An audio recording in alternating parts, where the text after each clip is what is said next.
Good afternoon everybody and welcome to the stream. I'm Robert from the El Magnifico Games channel and today we're continuing the playthrough of Norco. To recap actually before we do the recap, I should probably address something. It has just come to my attention that I made a mistake with some of my YouTube uploads. It looks like some of the most recent videos I uploaded, I accidentally uploaded the wrong video like multiple times instead of the actual streams that they should have been, even though I changed the titles and the timestamps and so on appropriately. All that means is that over the next few days I'm going to be... I've made all those ones private that were public, where the actual video and the stream it's supposed to be is mismatched, and then over the next few days I'll probably upload what the videos actually should be and make them public. Apologies about that. I don't know how I made that mistake, but apparently I did. Anyway, back to the game. So we're playing Norco. Last time, of course, there's two timelines that we were working in. We're working in what's her character's name again? I always forget our character's name. Catherine's our mother, Blake's our brother.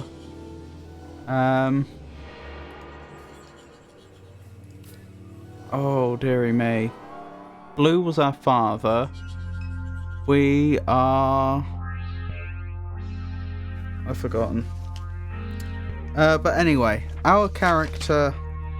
There's two timelines we're working in. The timeline that our character lives in and the timeline that our mother lives in. Because our mother died a few weeks ago in-game, and that's how they've been revealing the story, by going back and forth between the two timelines. Anyway, in our mother's timeline, we managed to find the floating, glowing artifact, and we delivered it to Super Duck, who ate it.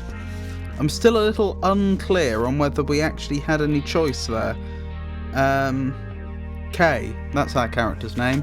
We're Kay. I'm still a little unsure on whether we actually had any choice about delivering it or not. It's not clear that giving Super Duck, who's some sort of combined AI and biological entity, it seems, that can control birds or something. They're a strange creature. It's not clear that giving them this glowing orb that may or may not be alien technology was actually... Oh, no worries, Tato. Have a nice luck.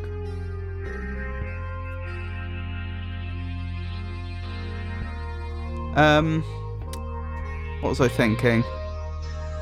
It's not clear that giving them this artifact was a good idea at all. But I couldn't find any other way to... it didn't seem like, from a gameplay perspective, we had a choice.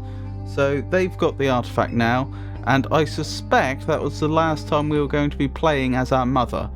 It's hard to be sure, but it seemed like that was the end of her storyline.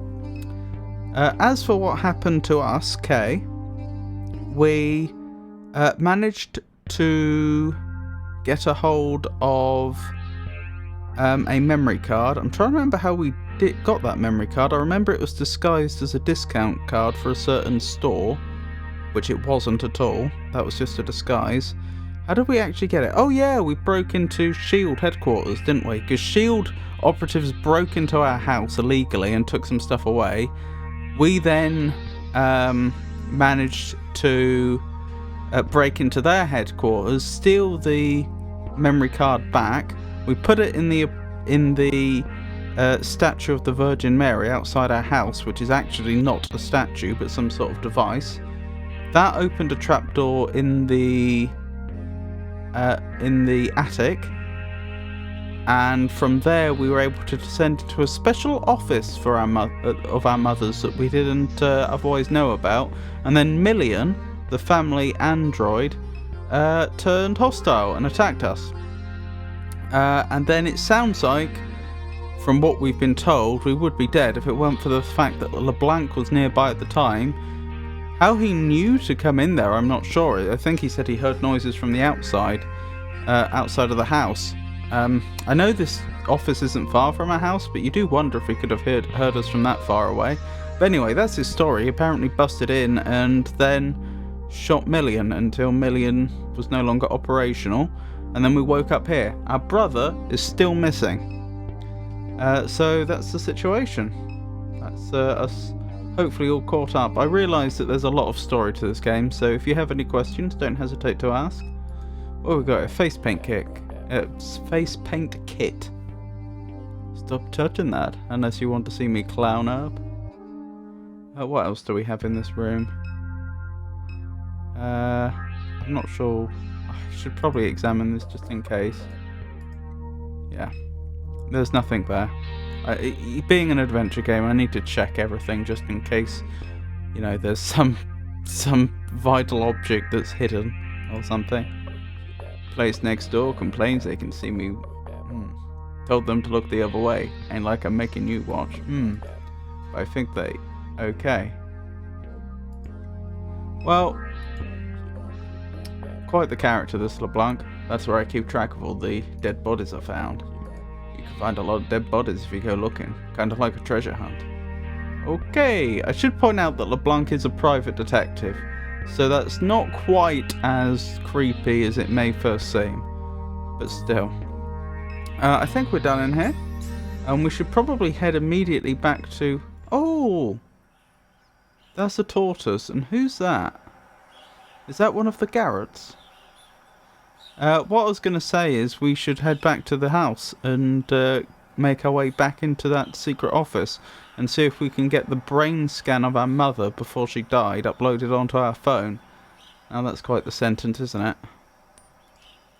A man wearing a battle armour emblazoned with a red cross crouches over a turtle on the sidewalk. A name tag that reads Garrett is fixed to the man's armour. When you say a red cross, that's probably St. George's cross. He's probably dressed as an English knight.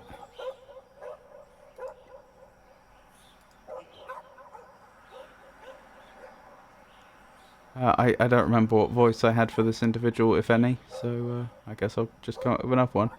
I was just... Who are you? And I know this looks weird. I got separated from my co-workers and then I saw this turtle, so I stopped to take a look. Why are you outside my place of business dressed like that? I'm dressed like a knight. Look, I can go.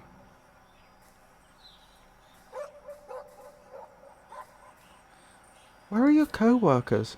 They said they'd come pick me up before launch, but it's getting kinda late. Launch? Yeah.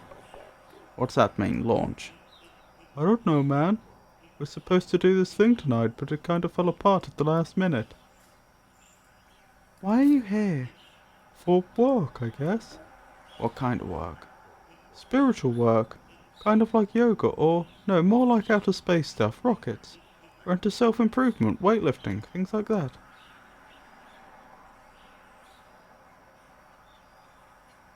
These responses. Sounds cool. Sounds like a cult. Sounds cool, like a cult.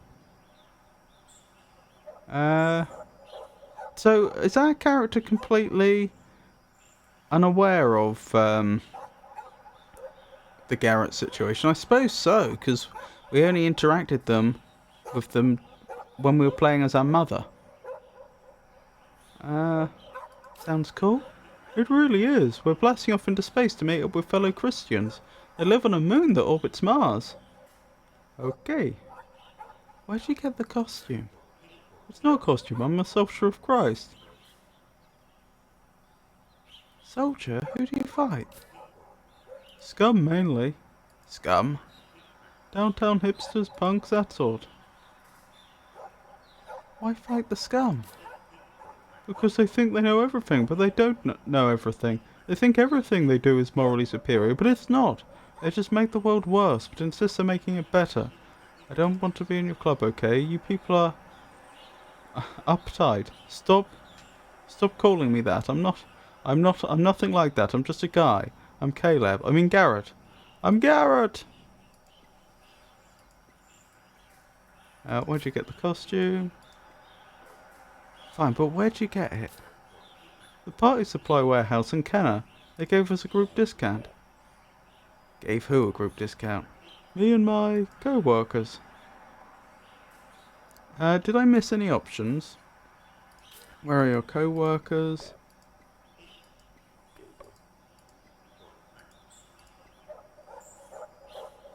No, I think that's all the options. Have fun with your turtle, bruh. I will, thanks for, goodbye. I should add them to the list, shouldn't I? The list of people we know of in this game. If I can find it, it should be around here somewhere.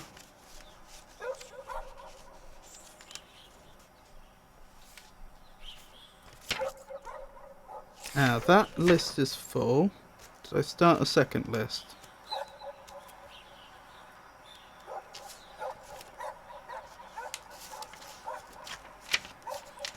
Possibly not.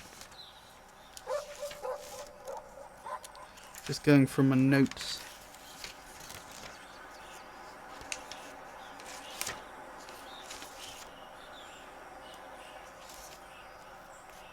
And then we're on to Dark Souls 2 notes. Right.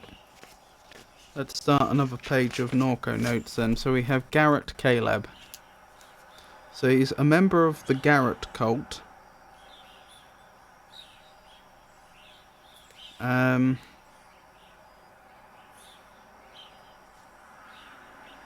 do I spell Garrett?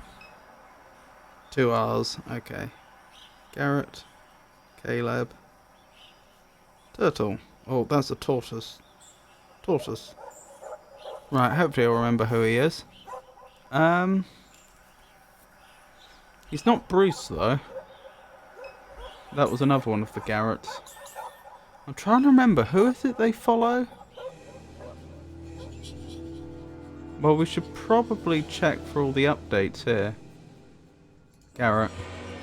The Garretts are wandering around Norco. There are young men wandering around Norco wearing plastic battle armor and name tags that say Garrett. The Garretts.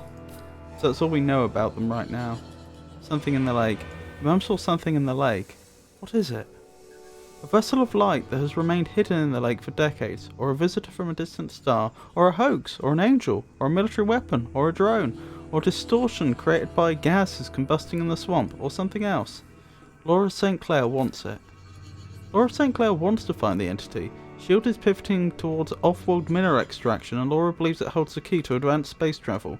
She hopes that if she captures the specimen and offers it to S.H.I.E.L.D.'s regional board of directors, they will forgive her for her many transgressions. Tom St. Clair wants it. He's in a race with his daughter to find the specimen. You don't know his intentions. I wonder if the end of the game is me choosing whether to give it to Laura, Thomas, or destroy it or something. Even though Super Duck's already eaten it. Million was a spy. LeBlanc believes that Million was a spy for Thomas St. Clair, planted on your home to keep tabs on your mum. Million. Probably was that. Laura St. Clair. Laura St. Clair was... Oh, she's dead. I forgot. She killed herself, didn't she? Searching for something. She was searching for an elusive technology. So we're not going to have a choice whether to give it to her then. You believe it's the same entity that your mum witnessed in the lake before her death. Thomas St. Clair is searching for something. In competition with his daughter, he searches for an elusive technology. You believe it's the same entity that your mum witnessed in the lake before her death. Based on what LeBlanc has told you about Million, you believe she was assisting him in gathering information on your mum's search. Right. Let's carry on then, back to the house. If I can find it. There it is. Way I found you, I came in right here through the front door. Took me a minute to figure out where all the noise was coming from till I climbed up into the attic.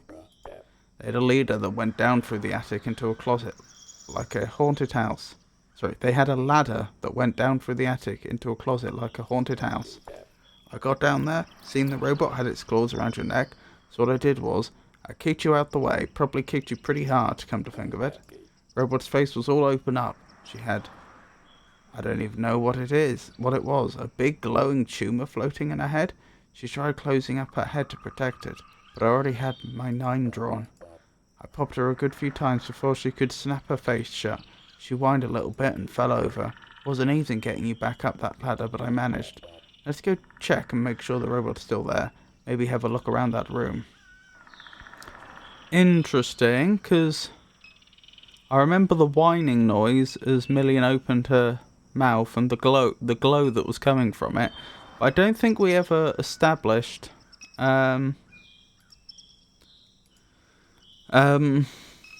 what was actually going on there. Did we ever confirm for certain that she was attacking us? Not sure we did. Also, into a closet, that actually explains a lot. I was wondering how our mother apparently managed to get a room in this house that's only accessible from the attic that nobody knew about. But I suppose if you took a closet and then you took away the door and then put a wall there, like walled it off, and then cut a hole from the attic down, then that's exactly what you'd end up with. A doorway previously hidden by boxes. Okay, when it said look, I was thinking look over the corner, look over the edge carefully to see whether Million's still there. That's right where I left her. Don't look like she's going nowhere. What was Catherine doing in this room? Spooks me out. Don't even look, Kay. Just don't think about it. She wasn't who you thought she was. I think we should examine her. You run your fingers over the flaking glass of Million's faceplate. Shards fall to the ground beside her limp hands. There is no life left to the machine. That's that then.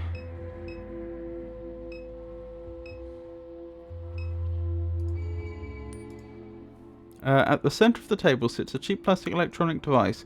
One USB cord runs from the instrument to the computer tower, the other runs to the laptop. Could this be a device with a microphone and speaker? Head drive. Oh, it's a head drive. No, Wi-Fi connection detected. What kind of gizmo is this? Drive is corrupted. Device requires update. Oh, it sounds like Kate. Kate? Get me online. This answering machine's kinda pushy. Let's hook it up to the internet, see what happens. An anti-malware advertisement repeats itself infinitely on the laptop display.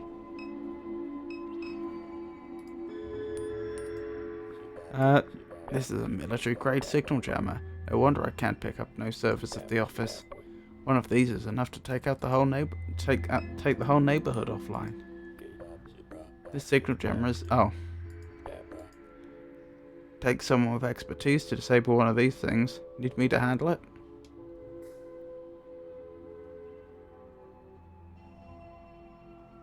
Why would it take someone with expertise to disable it? Surely we just flick a switch. Like, I could understand if it would take expertise to turn it on and set it up correctly, but to turn it off? I think we'll at least try on our own. You unplug the signal jammer from the wall.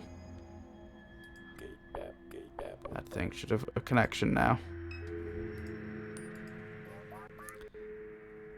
Wi-Fi connection detected. Installing drivers. Installation complete. Warning, critical I/O functionality has been deprecated. To interact with this instance, please install your preferred head drive client on your mobile device. For more information on hosting options, please visit the Greater New Orleans Neural Versioning Clinic website today. Head drive client. You got one of them on your phone, Kay?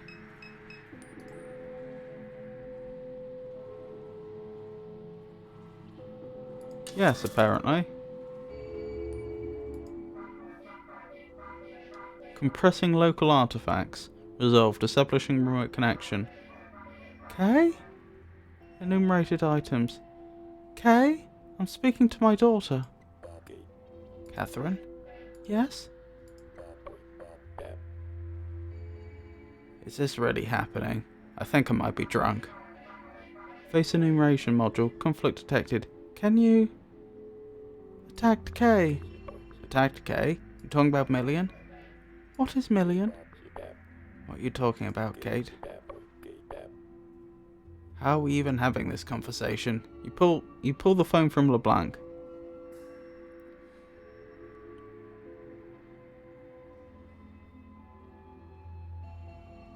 Tell us what you remember. Last. There in the chair where I sat, the room was dark, the clinician asked questions. After the appointment I was to meet with Super Duck. About Super Duck. Super Duck is the version consciousness of Duck. The what? Please rephrase. Kate. Why you was going to see Duck? Oops, I didn't mean to record that, never mind. I was going to see Duck, a spawn of Duck, a deformity. But why, Sorry. I was going to see Super Duck, a spawn of Duck, a deformity. But why, Catherine? Because of what I saw. What I saw in the lake. Okay, you ever went to see Duck like I told you to? We better go pay him another visit. I can't make sense of this. Right, so that's in blue, or bluish green. To, I guess that is more green. To make sure I know that's something important we need to do. What do you remember about me? You are my child. Is the session complete? My oldest. I remember that you held my leg as a baby when you began to walk. About Blue. Please specify. What do you mean by Blue? He was your husband. Kay, can you hear me? Kay, please. I do not know about Blue. Have I forgotten Blue? The house was dark and I couldn't make out the shape. Was this Blue? So she didn't include any memories of Blue. About Blake. I remember many things about Blake. I remember that he cried. He didn't want me to die. He asked me not to die. Did I die? I want to ask about something else. What are you? I'm Catherine Madere, age 52. Branch identifier. November YX2RV 1.0.0. I'm hosted on 32 terabyte head host external hard drive without cloud support. What happened to Million? Enumeration error. I'm sorry, I do not know Million. I do not know what happened to Million. We need to find Blake. What happened, dear, to my son? Blake's missing. Blake is missing? He is lost? His face is a shadow. Kate, you know where he might be? Blake is missing. Is his phone broken or something? That's enough. This answering machine mentioned Duck. Let's run by Dimes and have a word with him. Maybe he knows what's going on with all this nonsense. That does seem like a good idea.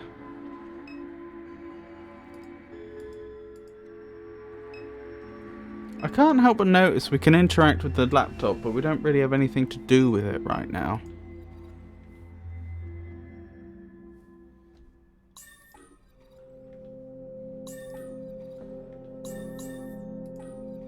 I went the wrong way, didn't I? How do I leave? Like so.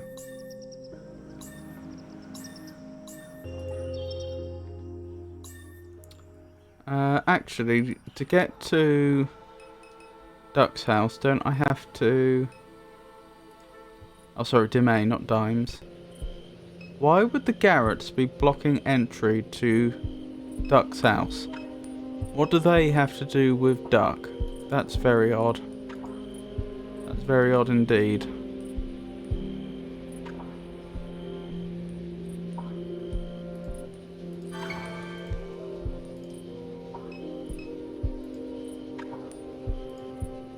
Two teenagers wearing cheap costumes block the door. Each one wears a name tag that reads Garrett. Oh, that reminds me actually, I was going to delete that recording I accidentally made.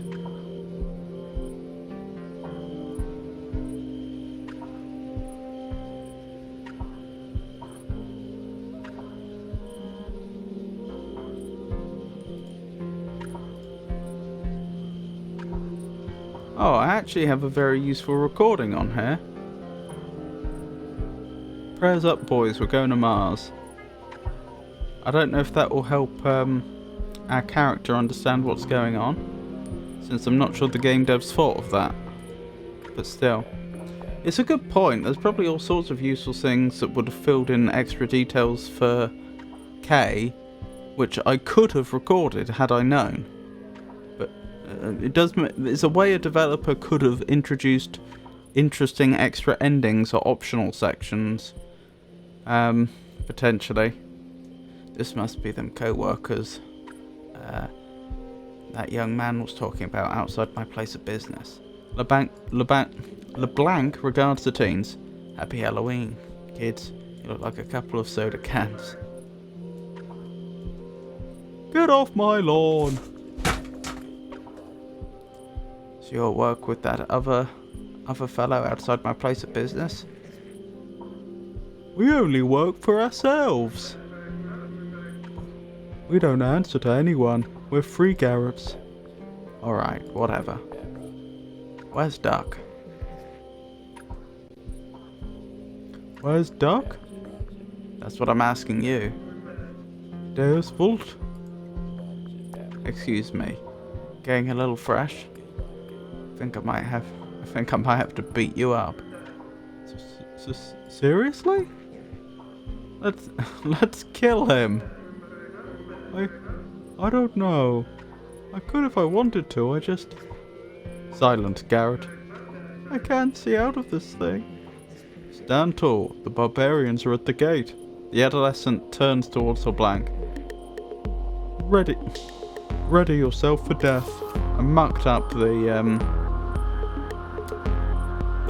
voices there, didn't I? I got confused about which voice I was using for who. Right, you seem to be the most aggressive, so we'll deal with you first.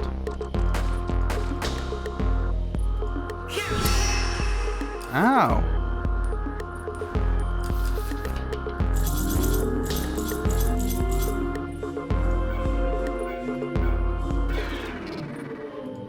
Oh, did I get it wrong? Oh no, I can't do this. Just, what was that about? Let's go check on Duck. Now I'm worried. The house is partially boarded up. You assume it's an artifact of hurricane preparation that has since become a permanent fixture. Duck. Hey, Duck. Clay, you around? Old man ain't left this house in years. What did they do to him? Notes. A scribbled letter sits on the desk. Garrett. Never thought things would get this bad. It all took a turn after he made us tie up the dead lady's kids. Tie up the dead lady's kid. Right, interesting. It all took a turn after he made us tie up the dead lady's kid. So that's probably Blake they're talking about being tied up. But who's the he they were working for? Duck or someone else? Dead lady's kid? Okay, you don't think.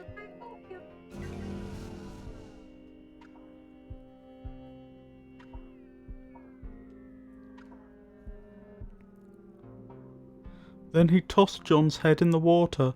Oh yeah, John, that was the one the Garretts were working for notionally, wasn't it? It was that was he a streamer originally? Who then ended up getting a following? Like a religious following? I should have his names in my notes.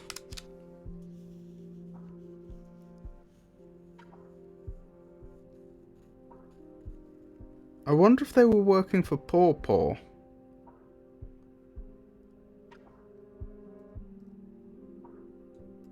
Yeah, I don't see John's on my list, although it's possible I haven't. It's possible I have his name written down elsewhere in my notes. What in the... And John's eyes, they weren't his, they were glowing. I'll never forget that. All the Garretts at the Rock had been sneaking around trying to find his head. I didn't like John, but everyone deserves a funeral. We know who tossed it out of the boat somewhere around. Right, writing that down.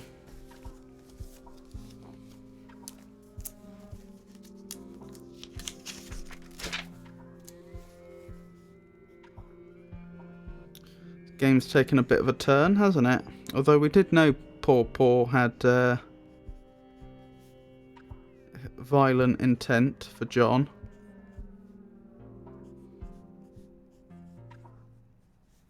So, latitude 30.077, longitude minus 90.366. Strange that they'd bother to actually check the coordinates so precisely and then remember them and write them down. Losing hope that we'll find it. That's all for now. You boys be safe. Them coordinates is in Lake Pontchartrain. They're searching the swamps.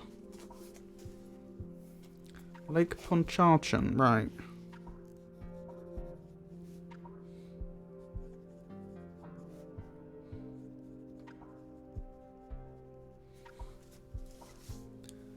LeBlanc slides the paper to you. Coordinate letter added to infantry. Put that in your pocket. This right here is the closest thing to a lead we got. That dead lady's kid just might be your brother. I think it's quite likely that's the case. That still doesn't tell us what happened to poor Duck though. Ah. Oh no. Duck, hey! Duck slouches in his office chair. LeBlanc shakes his shoulder and snaps his fingers before his face. He's breathing. Wake up, Pops, wake up! Duck's eyes slowly widen. Brett? He attempts to smile. What's good, detective? You don't look so hot, Clay. We've got to get you some help over here. Just taking a nap is all. Them little creeps still out front. We took care of them. Duck turns to you. How about you, Kay? You ever get your mother's stuff back from the refinery? Yes. What'd you find? A forged discount card that unlocked a secret room in the middle of the house. Catherine James Bond all of a sudden? I don't understand that. Catherine James Bond? Oh, Catherine James Bond is in the character, right. Why are you so surprised, Brett? That sounds like Catherine to me. That's who she was. From the outside, she was just normal, mundane. You wouldn't think much of her. But that was a disguise, a costume that she wore. She was clever, always hiding something. You must be ready to leave this town for good. Never leaving again. Well, suit yourself. I wonder if that was a significant decision. Because I feel like she couldn't leave until she sorted out the situation of her brother. And if she was to leave, she'd want to leave with her brother. But who's to say, I guess. What's going on around here? What them kids was doing outside? The two little ones got separated from the rest of the pack. They had a whole gang in here earlier, asking me all kinds of questions I didn't know the answers to. All because of that thing right there.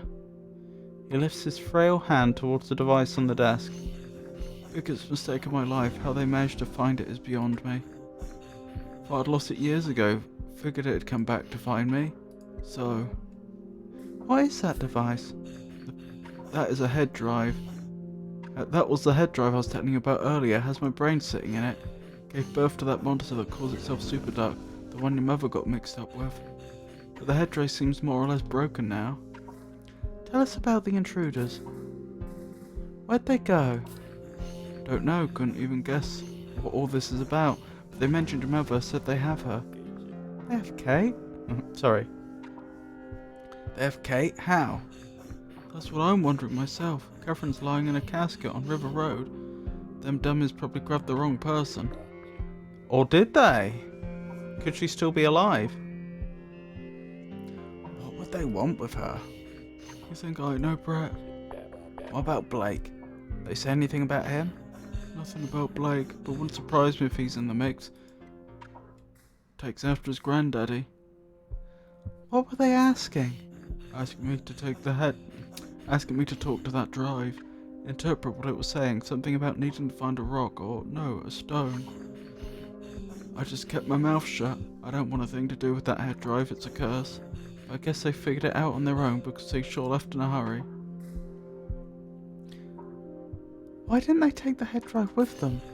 It was so chaotic in here, I didn't know what was going on. All of them just shouting over each other. They were as confused as I was. Whole thing seemed like a big mess, like nobody was in charge, and suddenly they were gone. How'd they get the head drive? Like I said, I don't have the slightest clue. Figure that monster ran afoul of these people, stole something from them. Maybe they did a little research, found the head drive that started it all. Maybe they thought if they did, they could find whatever it is they're looking for. How'd they know the head drive was yours? That part's easy, it's got my name on the thing. That's enough about the intruders. We'll get you help. No, don't bother with me. A little nap is all I need. No way. I'm calling. You ain't calling nobody, Brett. Call it. You think this is bad? The way I'm right here? It's been this way for years. You're getting bent out of shape about it. I've just been sitting in this house, hardly able to walk. No more good days. You want to help me? Come drop by from time to time, alright? I will, Clay. I really will. Good, that's all I'm asking. Well, that's sad. This looks just like the gizmo Kate had when everybody start getting these things, and nobody wanted to tell Brett. Can we connect to Clay Richard? We can. Network ping detector. I notice those IP addresses are out of range. Superduck. Network ping detected. Network distress. Emergency safe mode initiated. Prime node in terminal state. Oh. Superduck may have been attacked. Lat 300632. Long. Since I assume that's next. 903428. Them coordinates way out in the lake. Just like the ones written down in that note.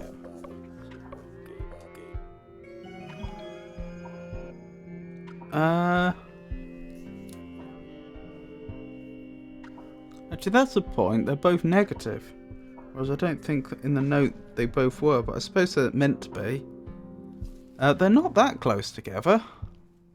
I don't know how distant they would be, being about how far apart are they? About 0.02-ish apart.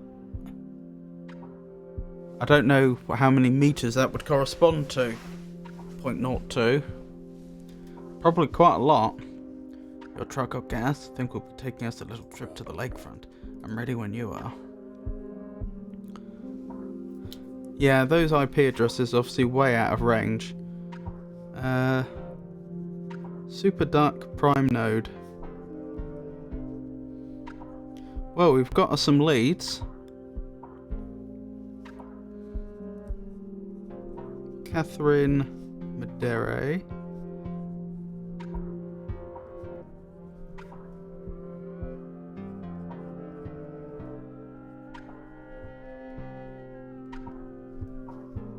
And Clayton Richard.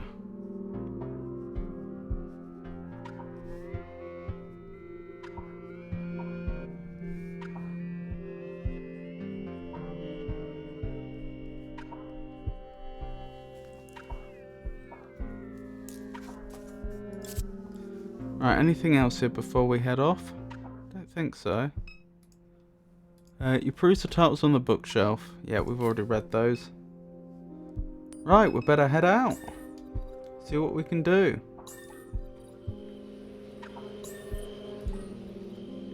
Oops, didn't mean to go back. Hang on, let me just deal with this quickly. Then we'll head to the lake.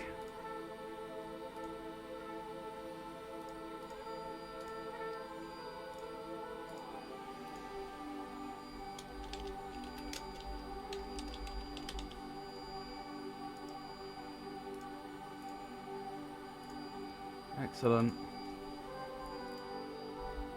Right. I remember the other thing I was going to do quickly. Right, where were we? So, that's Shield headquarters, that's the mausoleum. Sarpy Books. Mausoleum. Is that Riverbank Road? Are we checking to see if our mother's body's there? That's way out in the lake. I assume we're not on a timer. Like, it would be odd for an adventure game to actually put us on a timer. So I take it I can, you know, take my time to explore everything I want to.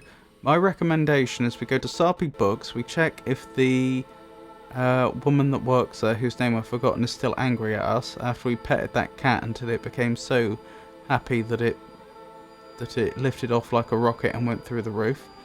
Again, that did literally happen. I'm not making that up. Then we should probably go by the mausoleum, and then we should head to the lake. That's my thinking. I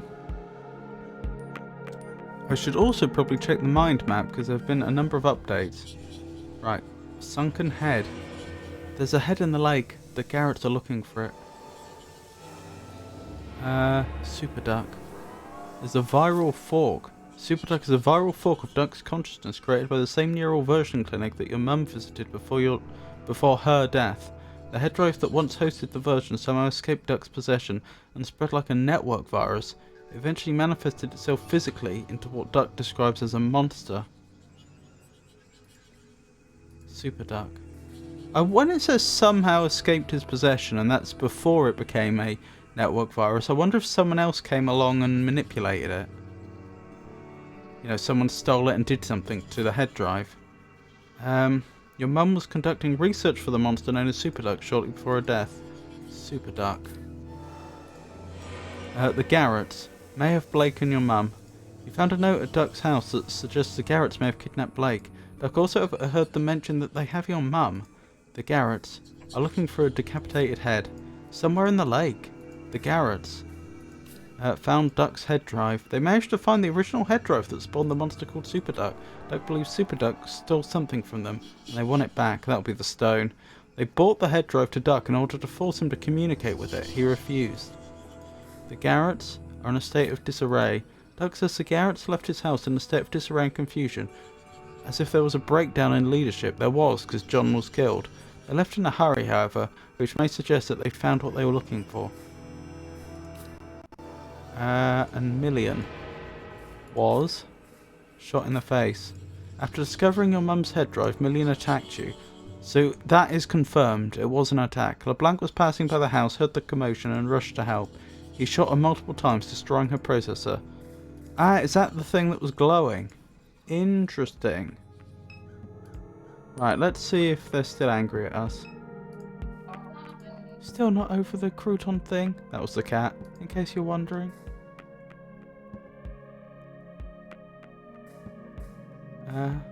Okay, sorry.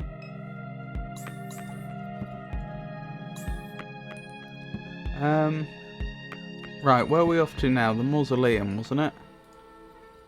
Yep, we've never been here before. This is new. Mausoleum, church. You approach the church and try the door, but it's locked. Interesting. Are we coming back here later? Also, very interesting mausoleum. I've never seen a mausoleum that's actually like... Or I've never heard of a mausoleum that's a modern building like this with big glass doors and so on. Crypt. Madere.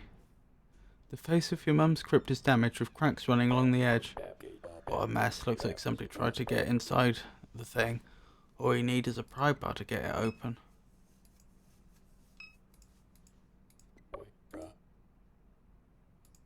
Yeah, he did say all we need is a pry bar. Why was I not allowed to pick up the pry bar earlier in the game?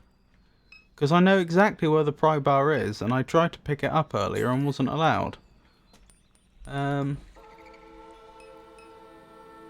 Back to the house. It's in the backyard, assuming it hasn't moved. There it is. Take. You grab the pry bar lying on the ground. Good thing I remembered that.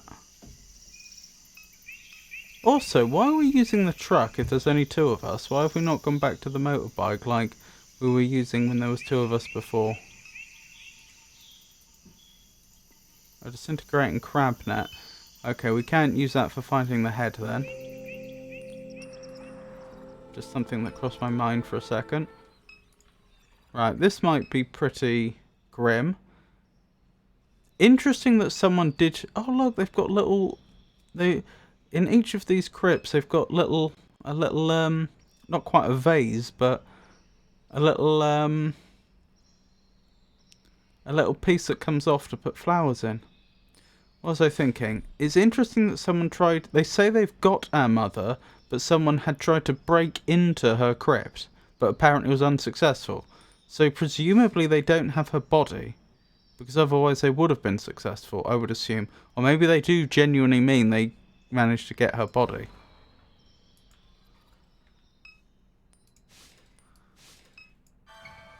You pry at the crack, marble face of the crypt. It peels away from the thin cork bead effortlessly. What's cork bead? Cork bead? Looking this up quickly. Cork bead, you say?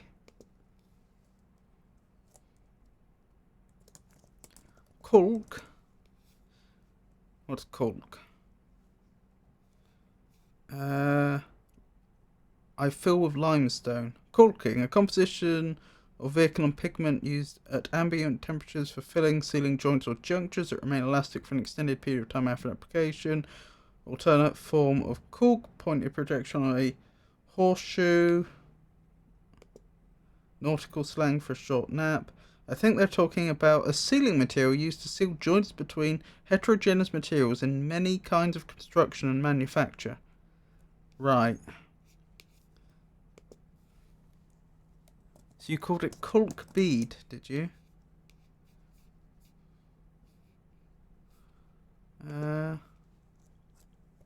Cork bead meaning. If I do a more general search, can I get it? Corking.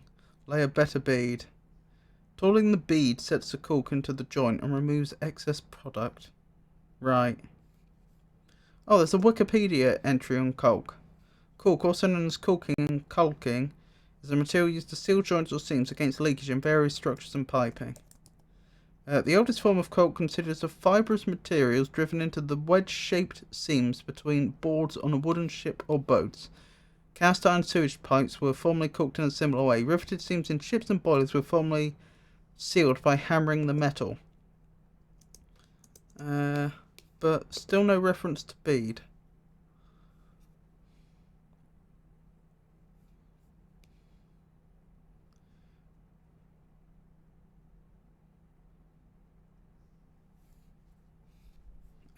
The cork will form beads as it emerges.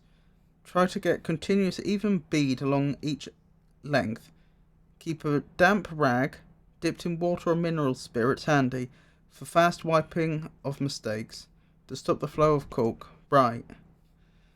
That makes sense. So it peels away from the thin cork bead effortlessly. So that's where someone tried to seal the edges. I guess that makes sense. Like, presumably they'd have loads of alcoves like this made, then they'd presumably put a body in, although I do wonder if that alcove is large enough for an entire body, and then they'd put whatever plate goes over the top, and then presumably put cork beads around it, and then smooth them out, I presume. And that would then keep it completely sealed so that no nasty gases or anything could get out.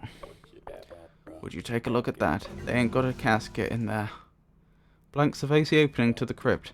Whoever it was didn't do a very good job of covering it up. Don't look like they were trying to. A letter, the penmanship delicate, it reads, Beloved Kay, her remains are safe. You'll be reunited with your family soon. So she is dead. It sounds like Paw Paw's got her. That's that. Ring your mama always wore around her neck. Take ring. Find Catherine's ring. So I wasn't expecting this development.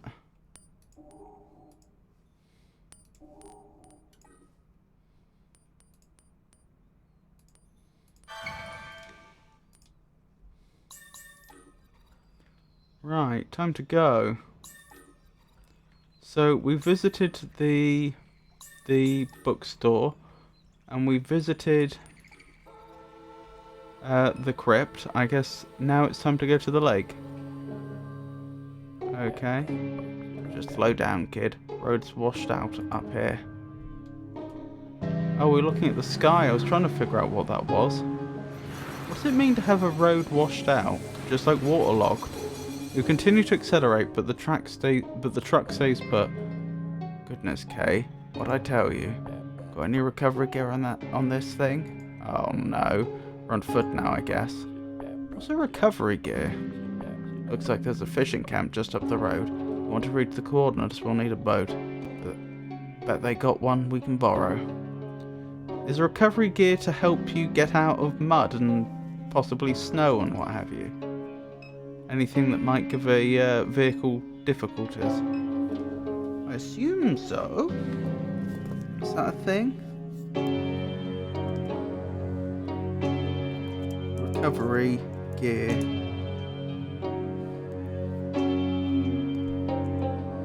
Vehicle.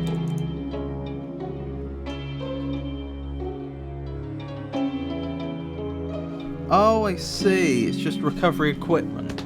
Right, so I think he was just asking, do you have recovery equipment in the truck itself? Presumably something that could be attached to the truck and then used to help pull it out or something. Right, I understand now.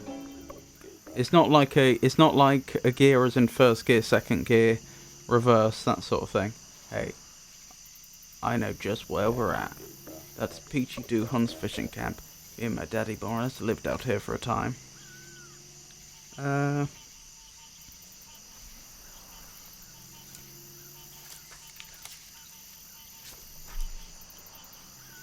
Peachy Doohan. Right.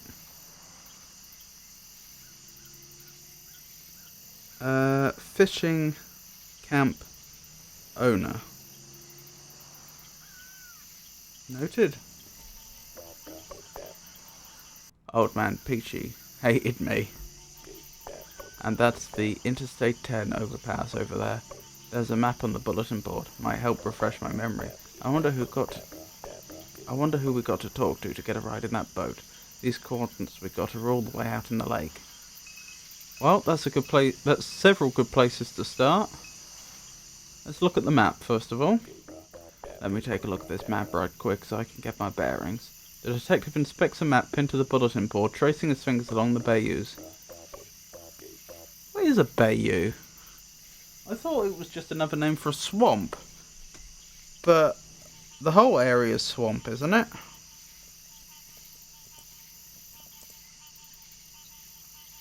Bayou. A slow-moving, often stagnant creek or river. Right. A swamp, a marshy body of water. Okay, so it could be either. But he's presumably talking about the slow-moving rivers. Yeah. Yeah, alright. I remember this whole stretch from when I was a kid. They call this area La Branche.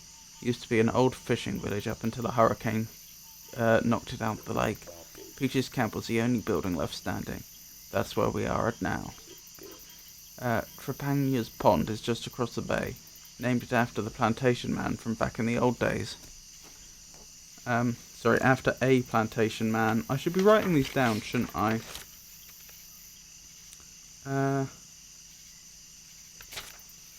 Sorry, I've got a mix of Norco and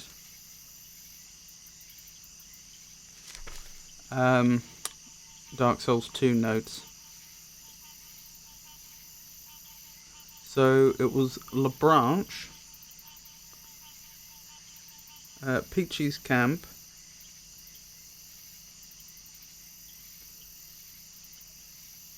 Trepagna's Pond,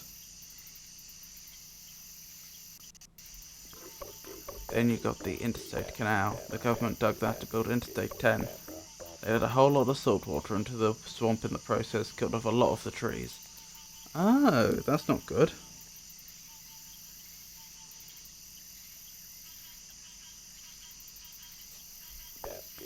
That's how we ended up with the ghost bayous.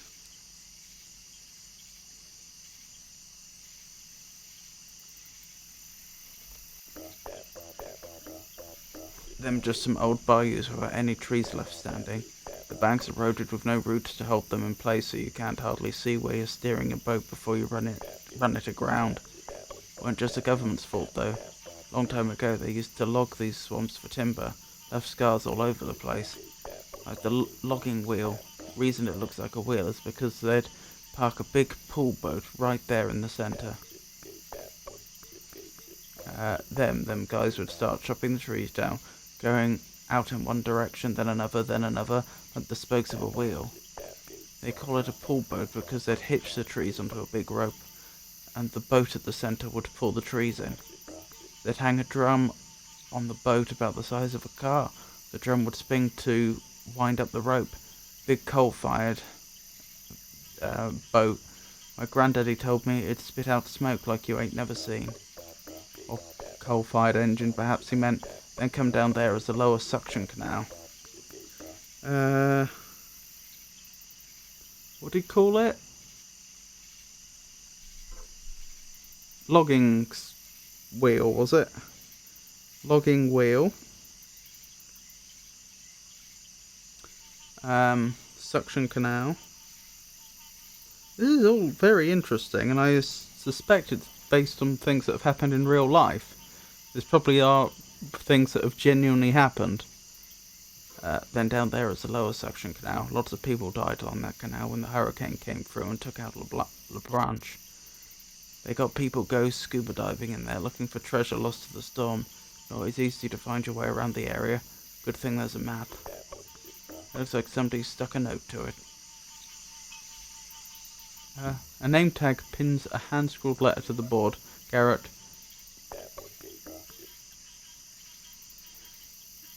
again with these young men. Meet us at John's Pond on the northeast side of the lake for the launch. Ain't never heard of John's Pond in my life. It's a mess over there. People have been posting about it online, diving out from the city to take pictures with the Ark. If you're coming from this way, the only route is through the Ghost Bayous. Open up the Apophicon app and take a look at the map. You'll see some blinking lights. Those mark the locations of portals. When you dive through them, it's like snorting that stuff Ditchman scrapes off the urinal. Oh my goodness. Those are the mushrooms. The psychedelic mushrooms. It's a nightmare. If you can keep your head on straight, the portals will take you to a light source. Each one will be a little different. Don't let it freak you out. Just be a cool Garrett and make those lights blink just like you see on the map. Do that and you'll get swamp vision, bruh. The Ghost Bayous will appear for you. Good luck. What? Good thing we already know about the Apophicon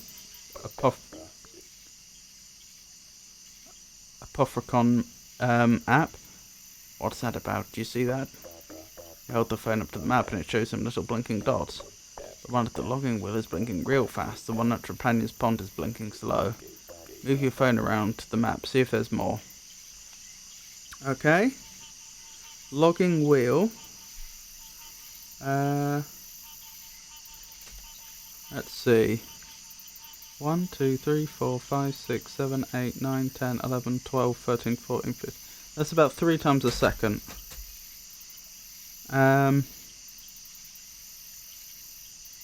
So that's logging wheel. What about Trepanier's Pond?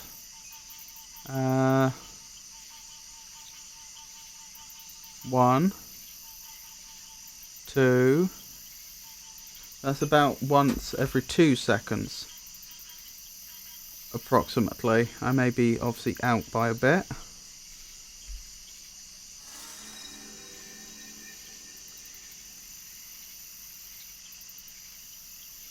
Interstate canal appears to be always on.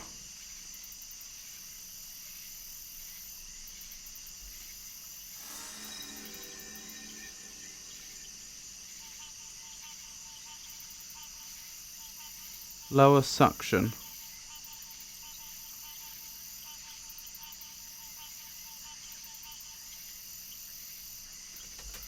Oh, let's see, shall we? 1, 2, 3, 4, 5, 6, 7, 8. That's about 1 a second, but in pairs.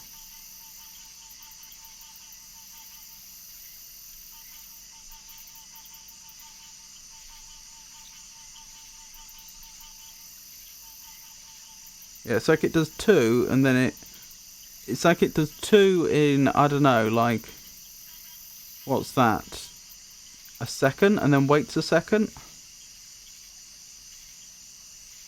I think that might be slightly off. I think they might actually be...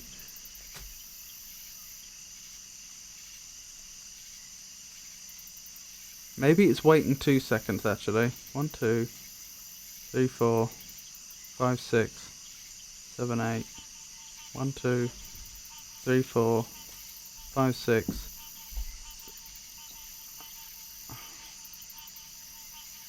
1, 2, 3, 4, 5, 6, 7, 8. 1, 2, 3, 4, 5, 6, 7, 8. About 8 every 5 seconds, actually. 8 every 5 seconds.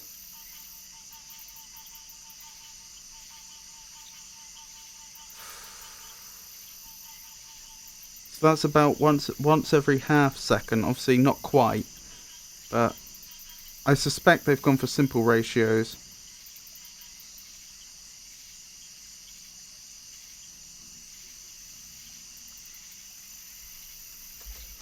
Why can my brain not figure this out?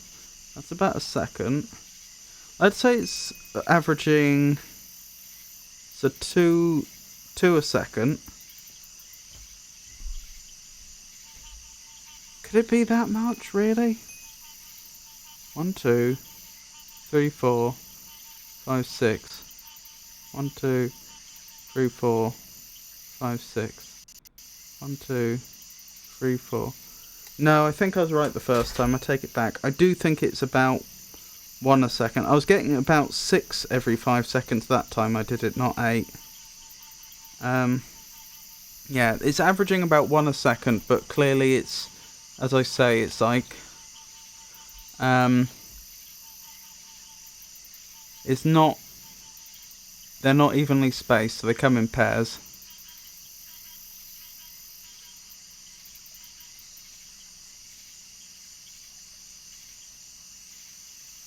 Yeah, I'm guessing it's about 2 in 1 second and then a second rest.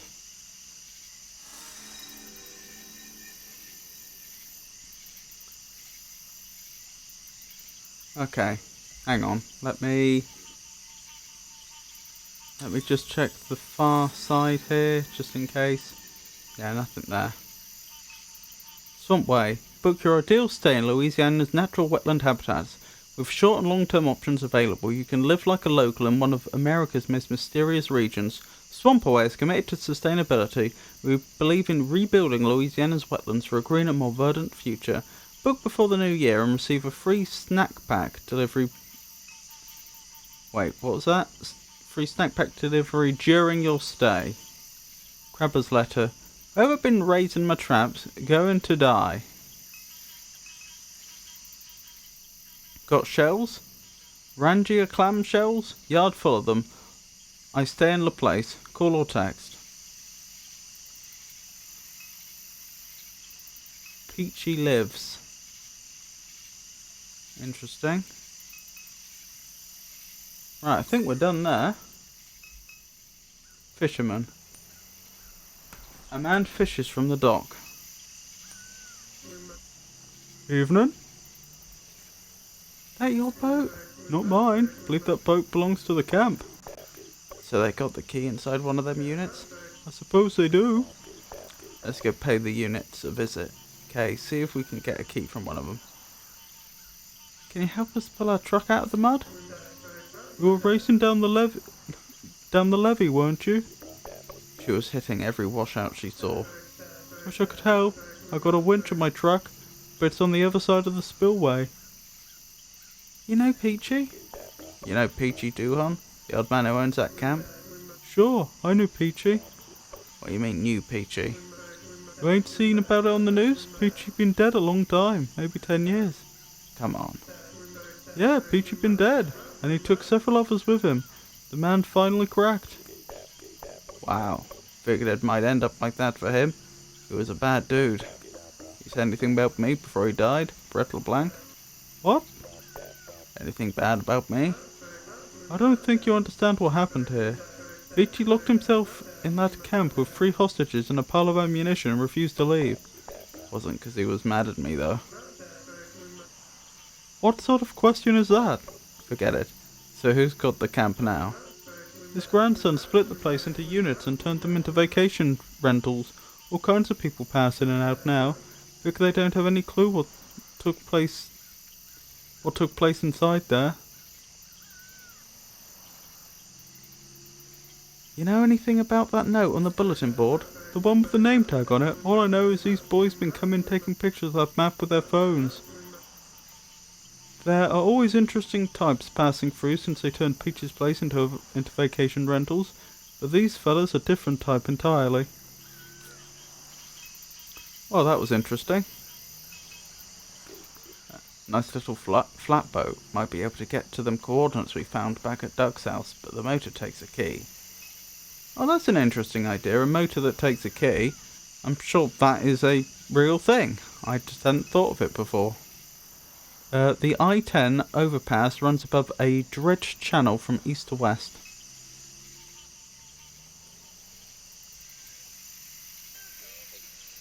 Tato's back. Can this game be considered a visual novel?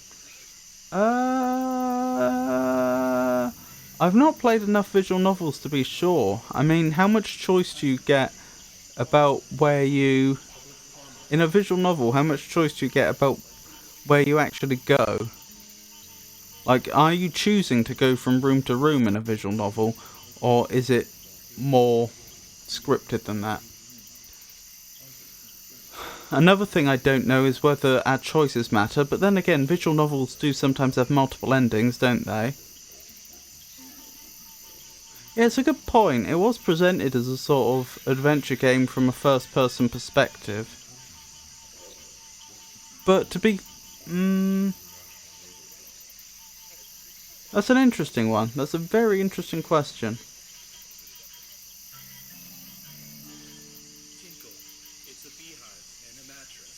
Yeah, due to the way they do the dialogue. But then again, is the dialogue that different to other adventure games, even if the interface is more text-based? That's a very interesting one. Where do you draw the line between an adventure game and a visual novel? I mean, I've certainly completed mini-games and puzzles whilst playing this. But does that preclude the possibility it could be a visual novel? I totally get where you're coming from. This is... it hadn't crossed my mind, but that is a good point. There are striking resemblances to visual novels here, and I don't know where the line would be drawn. What kind of knock is that, Kate? You're not going to get nobody's attention knocking like that. You got to get wacky with it. Knock fast. Open up! We got to use that boat right quick. No, please, go away. Just keep knocking, Kay. We got to get a key to the boat motor. One of these units better open the door. This is an emergency. Open up. No! There's a head in a lake. Don't care. Open up or I'm kicking this door in. You probably can't. Just try it. You asked for it. The iron foot. Don't stub your toe, little man. Back up, Kay. Still got it. Wikis call it a point-and-click adventure game. I don't know if that can be considered a visual novel. Yeah, it's something I'd never thought about before, but you have a good point. Like, a lot of point-and-click adventure games had a third-person perspective, but certainly not all of them. Look at the Myst series, which was obviously fantastic. And that I definitely would say is not a visual novel. But then again, a lot more of the Myst series was based around observing the world around you and solving puzzles and working out how mechanisms worked. And there wasn't so much focus on dialogue. It's almost like they've reinvented the visual novel, isn't it? It's like, we're taking the point-and-click adventure game, we're going to do it from the first-person perspective like Myst did, but then we're going to put more of an emphasis on lots of dialogue, which is going to be all text-based. And then what have you done? You've, like, as you say, you're like most of the way back to a visual novel. That's a really interesting observation.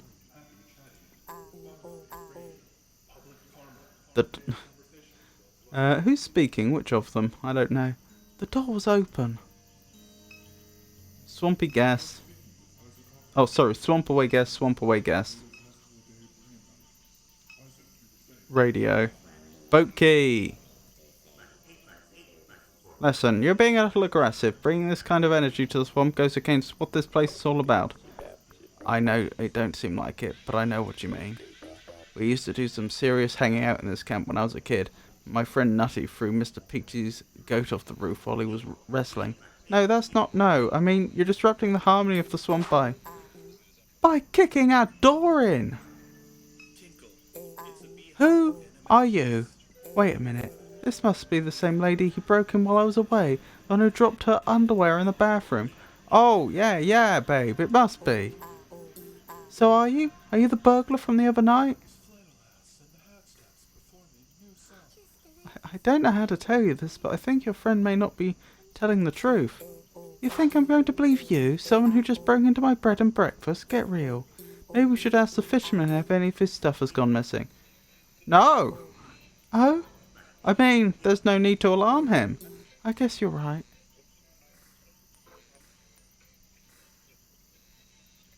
Why am I given the option to play a voice memo here? That's very interesting. We need the boat key, please. Are you kidding me? We're using the boat to go on a date, aren't we, babe? Yeah, babe.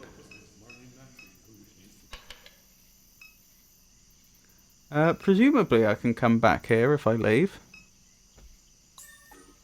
Can I? Yes. Right, so I guess I need to just show that he's not telling the truth. And then the date's off so I can take the boat. But since we're here... Open up! We've got to use that boat right quick. I do like the way they did the knocking, by the way. The fact that you click once, which you'd think would be the right thing to do to interact with the object, and you just do one limp knock. So you actually have to hammer the left mouse button to knock well. Although, admittedly, one does have to worry about accessibility. What about people that have, like, motor difficulties?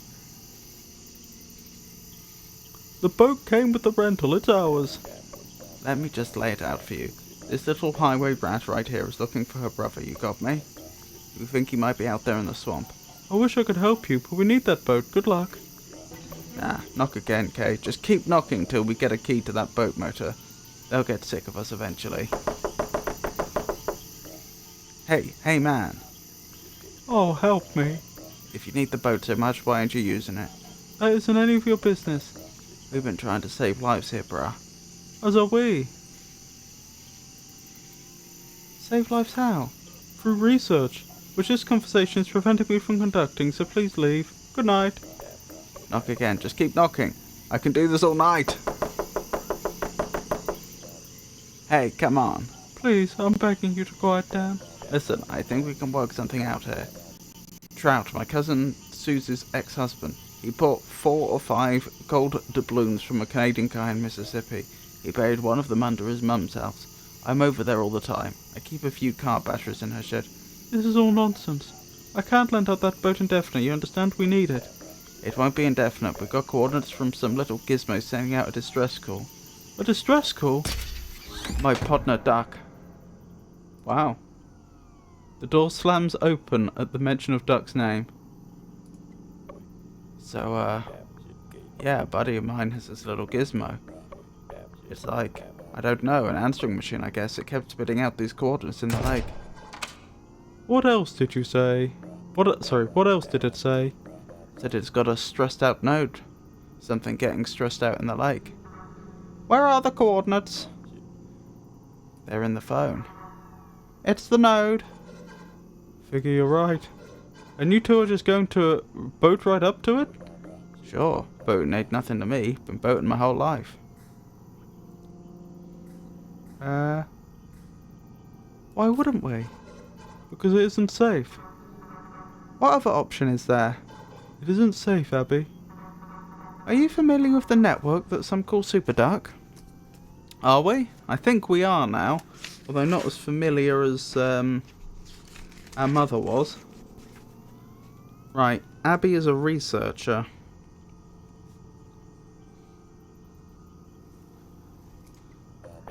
Duck's my buddy I was telling you about.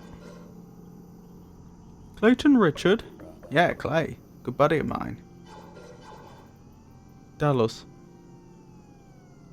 Dallas, where have we heard that before? He's one of the main characters, isn't he? Was he the one that was setting up the website? Dallas, this guy look familiar? No, Dallas was the one that was... how could I be so foolish? Dallas was the one that was helping us when we were playing in our mother's timeline as Catherine. And that's his Christmas tie. I've forgotten what voice I gave him. I never said I knew the source. Give him the key. Really? That'd sure help. It's irresponsible. If we give you the key, you must do something for us. Happy to help. What do you need? Take this. The woman passes you a small handheld device. Hold it before the node. Press the little button. Think we can manage that? And return it to us. That's it. That's it. Dallas? Yeah. The boat key, give it to them. Dallas reaches the key to you. As he looks you in the eyes, a glimmer of familiarity lights his own. He says nothing. Settled, I suppose? That's right, it is. A man in a trench coat and elaborate bolo that ties stares down at the carpet. What's a bolo tie? What's up? What's your role in all this? I don't feel like getting into it. Been running jobs for Super for years. That's all. That's why Dr. Moore pulled me into this. Dr. Moore!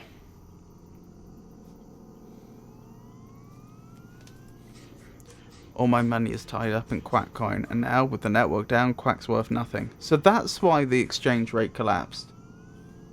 So I take it whatever work comes my way. That's how it goes. Stay safe, there's something in the air tonight. What do you mean? Doesn't matter what I mean, just keep your wits up. I do hope that device we were given won't harm Super Duck, at least until we've established whether Super Duck actually does have bad intentions. Yes, what is it? Did you get me my reading? What's all this about? I've been following the evolution of the Super Duck network for nearly a decade. I've never seen it behave like this. How so? We believe that it's dying. Communication across the region has been scrambled and erratic. Birds are dropping from the sky en masse. It's even affecting the local wetland habitats. I have reason to suspect that an old colleague of mine died prematurely due to exposure to one of these nodes. Oh. Our mother, possibly? Who are you conducting this research for? Or who was your colleague? Why would that be relevant to you? Peter, please. Peter Moore, or is Abby Dr. Moore? She was pushed out of the academy many years ago for transcript fraud and plagiarism and harassment. She had a reputation for being irresponsible for research and letting her personal grievances influence her findings. I once co-authored a paper with her on the fence line community of Demay. Her vendetta against S.H.I.E.L.D. and other commercial interests in the region alarmed me at first, but in the end I think her motives were laudable, and believe S.H.I.E.L.D. is ultimately to blame for her death, but also suspect that Super Duck played a role. Her cancer was in remission the night that she was exposed to the Fat City node. Following that single incident of exposure, the speed of her relapse was remarkable. She was dead within weeks. I'm sorry, Dallas, but this is a reality you must come to grips with. Surely we'd realise it's our mother she's talking about by now. Who are you conducting this research for? My research is funded for a private donor. There's no need to get into that. I've been studying these wetlands my entire life.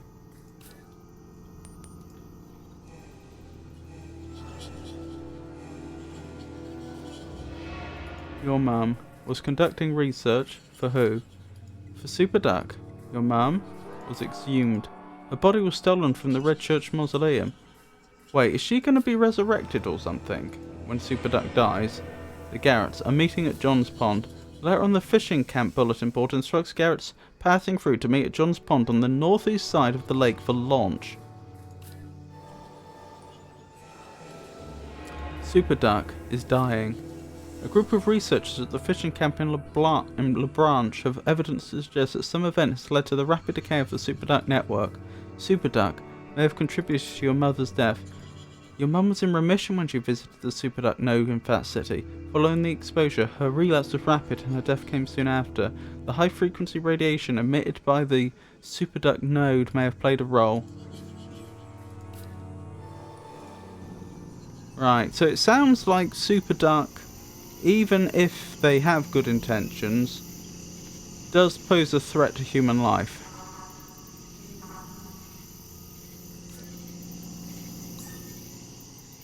I do kind of still want to get the other key, even though we don't need it.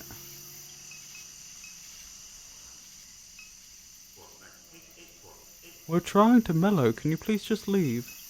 This is such a break-in. Can you please just leave?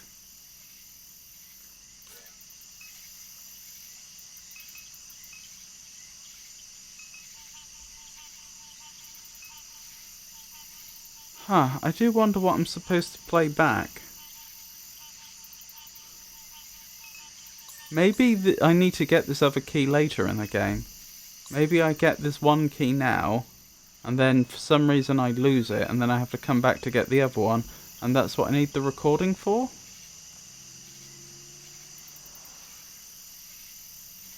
I don't know. Either that or there's two ways to do it and I missed out on the other way. But I don't see how, since I'm pretty sure we just met that couple for the first time in this game. Evening. What do you know about the couple in Unit A? Well, I don't like to gossip, but the fellow that's been staying over in Unit A had a new lady coming in by nearly every night of the week. Up until the latest one showed up, that is. Can't imagine what she'd say if she heard that. Well then, the one with the name tag on it. Oh, didn't mean to click that, I meant to click leave. Here we go.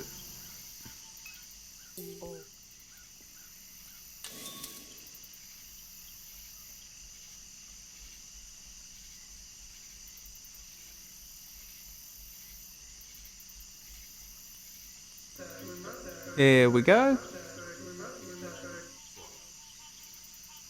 Uh-oh. What?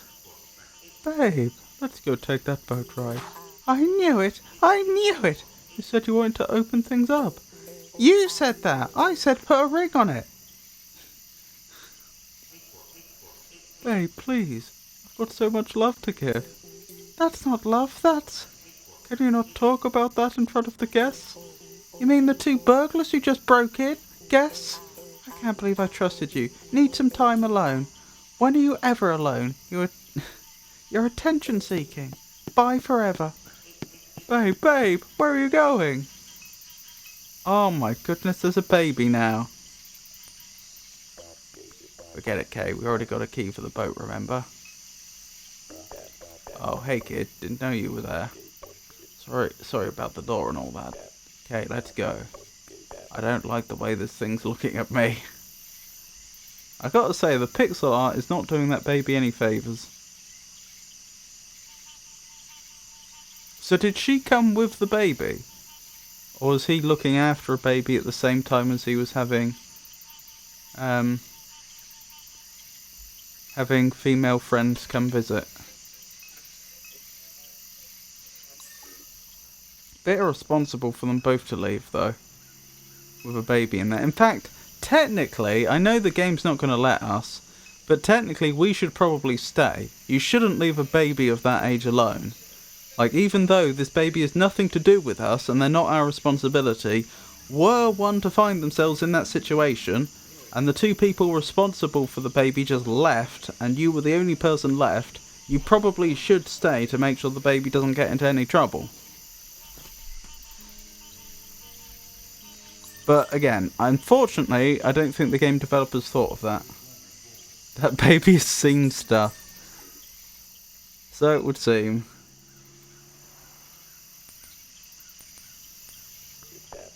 A little float boat might be able to get them coordinates we found at Doug's house, but the motor takes a key. We have a key. Let's see. Look at that, it works. Let's take us a little ride. So do both keys work the same boat? So there's two units, there's Unit A and Unit B that they hire out, and they both get a key to the same boat. I mean, I don't see any reason why not in principle, but that does mean you trust your guests to me. It must mean you trust your guests, or your customers rather, to be mature adults about these things. You heading out into the lake? Yes, sir. You done much riding out there? All the time. And you know what it's like. Most of the land has eroded away. Once you get past Interstate 10, you can hardly see where the water ends and the land begins. You talking about the ghost bayous? That's right. The man turns his attention to you. You see what I'm saying? Can you please explain? Salt water's been getting in all those bayous because of the channels they done cut through the swamp. For logging, for building the bridge, for pipelines. The swamp's all chopped up. The vegetation don't like salt water, and the vegetation is what holds the land together. Once the vegetation dies, the land begins to erode, falls apart, dissolves into the water. So I'm telling you is this. Once you pass beneath the interstate bridge out there, it's hard to tell the eroded land where all the dead trees fell from the open water. You might run your prop over submerged cypress trees, might even get yourself stuck. Then how are we supposed to get through? The strange boys with the name tags that have been coming around lately, they seem to get through the ghost bayous just fine. They've all been looking at that map, maybe they know something we don't. And one more thing, if you get a sonar tracker on your phone, keep it handy. All kinds of stuff is hidden in this lake. A sonar tracker for your phone? Don't be shy about jumping in the water, you'll see some weird things down there, but it's just a trick of the light. I don't think a crocodile would be a trick of the light, well, it would be an alligator, wouldn't it? I don't think an alligator would be a trick of the light, though, and I think there would be alligators in that water. Now they got ghosts in the water. Nonsense. Don't pay that any mind. Been swimming in these bayous all my life. If you get an alert from that sonar, dive in and see what it's about. Do I have a sonar app? One thing that's missing is some sort of app store so I can just grab apps. I'll tell you what, if we can restore the Quack coin exchange rate, we're going to be rich. In fact, now would be the time to buy a Quack coin. You ready? Let's go. Wait, is there absolutely nothing I can do to get a sonar app?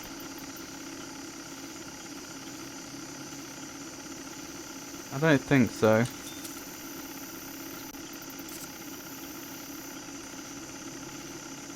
Not that I know of. It did say if you get, which seems like it's code for the developer from the developers that you shouldn't have it yet.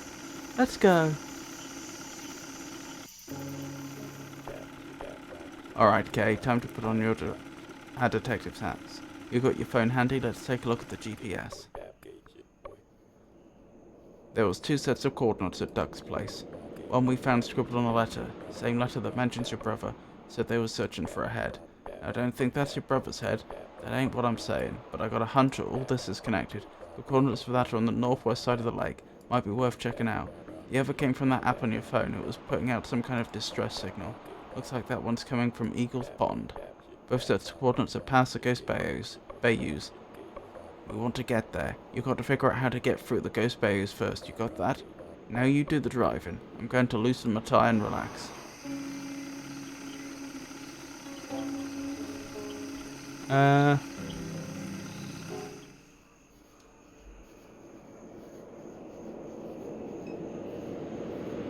That's the fishing camp. How do I do the lights?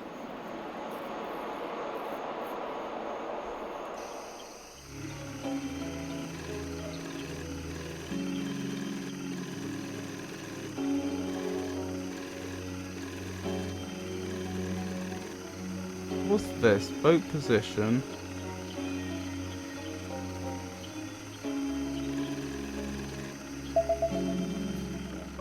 Oh, we have a sonar app. Sonar's going off. You figure they got something down there in the lake. Why don't you dive in and find out what it is?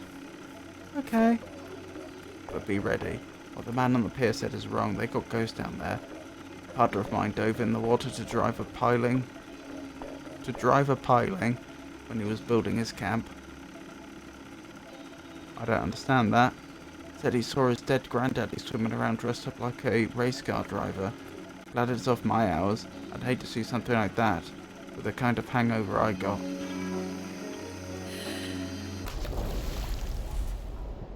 You plunge into the canal and sink to its shallow depths. You begin to dredge the silt with your hands. Trash, soda cans, debris of blown out tires. Sadly, that probably is what's actually in those swamps in America. You find among the refuse a large plastic bag of decorative Mardi Gras beads. You grab the bag and kick up toward the boat. Interesting. Not what I was expecting. Nice music.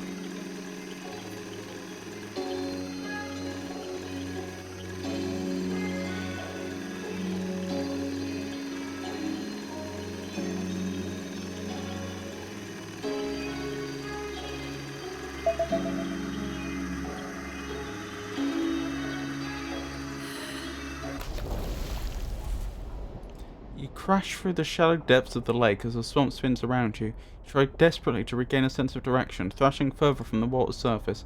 You sink deeper into the bayou in this way until at last you emerge on the other side of the water, where you find a near-perfect mirror of the world you left behind. The contours of the galaxy are light in the sky above you. You've never seen so many stars. A man sits beside a kerosene lamp in the dirt of a palmetto grove along the bank.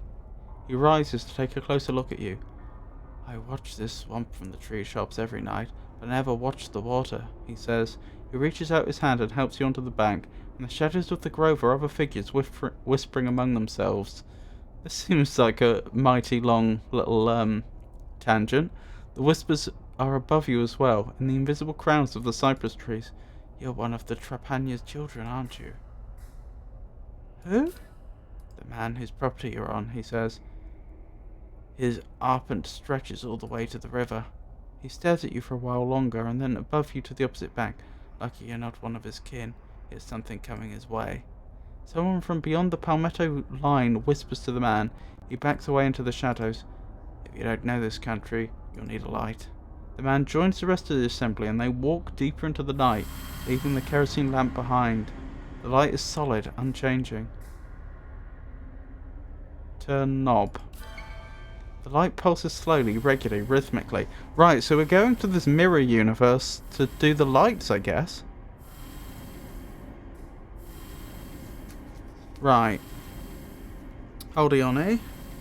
I did make a note of the setting the light needs to be on. It's interesting that each person apparently needs to set these lights individually.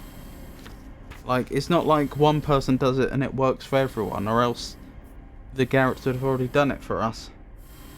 Right, suction canal, 1 second in pairs. The light blinks twice quickly and pauses for a moment before blinking again. That's the one.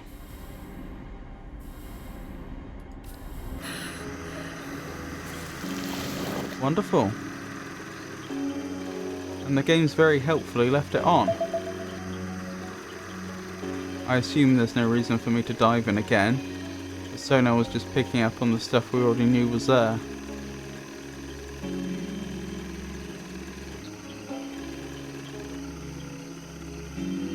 Can I zoom out again?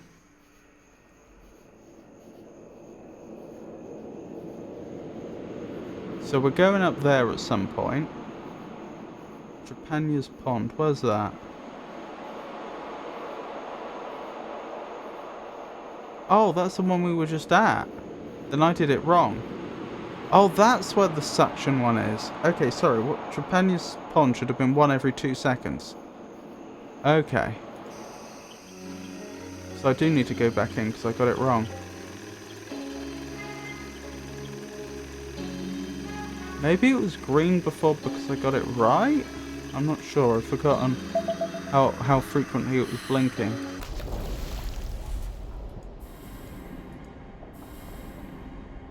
You crash through the shallow depths to the mirrored bayou where the kerosene lamp burns. The light blinks twice quickly and pauses for a moment before blinking again. The light stirs quickly, blinking on and off at a rapid tempo. The light is solid, unchanging. Right, yeah, it's green when I get it right. That kind of gives it away, to be honest. I mean, I'm not complaining, but makes the puzzle a lot easier.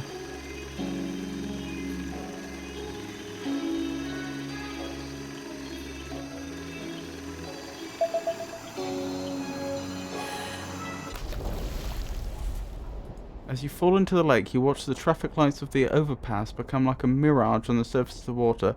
There is the sound of cars rushing above you, and then there is the sound of your descent, and then there is nothing. Would you hear your descent in water? I mean, you'd hear water moving, but I'm not sure the descent would have a specific sound to it distinct from moving laterally through water, for example. The lake and all of its sediment is infinite in its silence, holds you captive, and you are unable to move. Paralysed in this way, watch the dim suggestion of headlights cut across the bridge in their erratic cadence. All at once, an explosion of sound punctuates that vacuum of silence. For the smallest moment, the silence returns before a truck crashes into the water, sending a shock wave that releases you from the water's grip. The truck is sinking quickly, unnaturally, as if being pulled magnetically from below. You swim down to the vehicle. The headlights kill as you approach. I think they mean they turn off. The cab light flickers on. Blake sits in the passenger seat with a familiar look of distress. The driver's seat is empty. He sees you and begins to bang on the window. The cab fills quickly, cutting the lights. You pull open the door and swim into the cab as the pressure equalizes. You feel around desperately, your lungs screaming. The cab light awakens again to reveal an empty vehicle. Blake is nowhere. The light pulses slowly, regularly, rhythmic.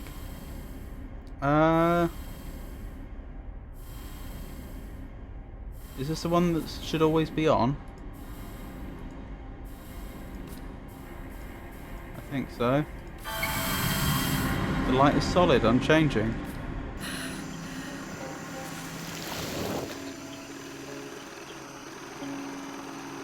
I'm being very careful not to crash the boat.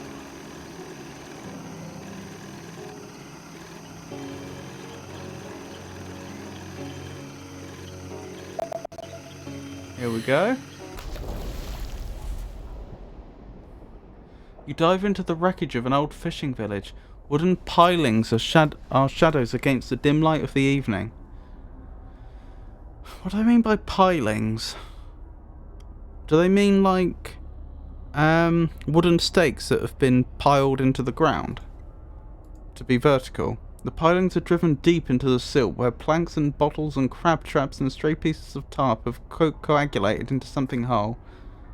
Swim towards the trash. You swim to the lake bottom and float beside this accretion of debris. I can't help but think this water is not very clean, it being fairly stagnant, and we may be due an infection due to all this swimming about in it.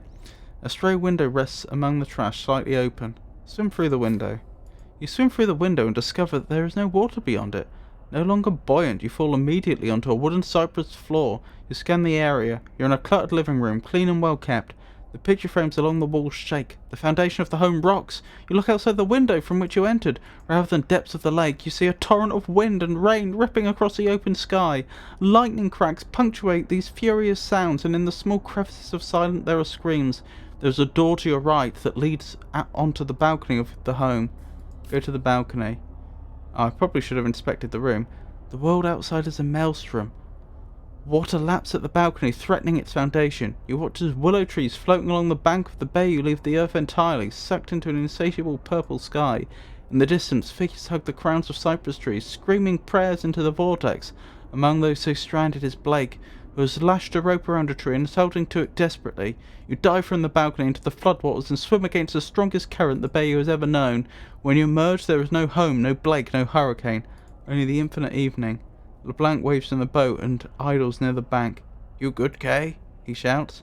You look up at the citrus tree where the apparition of your brother clung only a moment before. A rope hangs from it, limp in the stagnant air. Bull rope. A light awakens from somewhere in the depths of the bayou. Bull rope. The light pulses slowly, regularly, rhythmically. I think this is the one that should be about a second between pulses in pairs. There we go. The light blinks twice quickly and pauses for a moment before blinking again.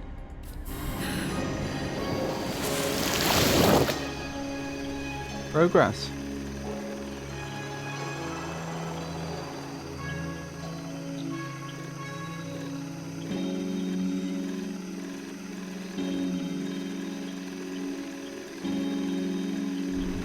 Ooh.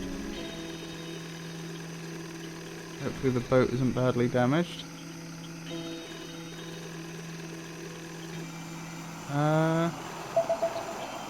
Is there anything this way that we're interested in? I'm not sure there is. Or is this another way to the logging wheel? Hold on, let me zoom out. I could go all the way over here just to explore. If the game will let me.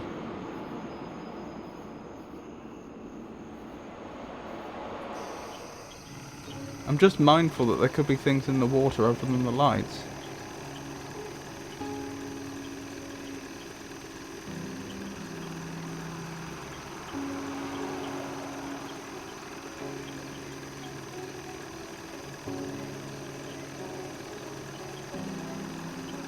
Something to see. The figure cuts an uncanny silhouette in the water. The plank whispers. Bruh, it's the pig man. Always thought Doug was pulling my leg. Can't believe I'm seeing him with my own eyes. Doug says the fishermen around here bring him gifts so we don't steal the fish off their line. Throw Mardi Gras beads into the water. The pig man dives into the water to retrieve the beads. Give the pig a gift. When he emerges, they hang from his neck.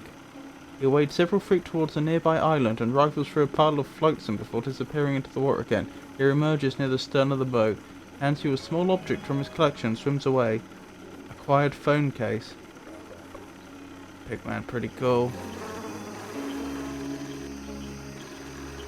Well, that was well worth doing, wasn't it? Would have missed that if I'd stuck to the main area.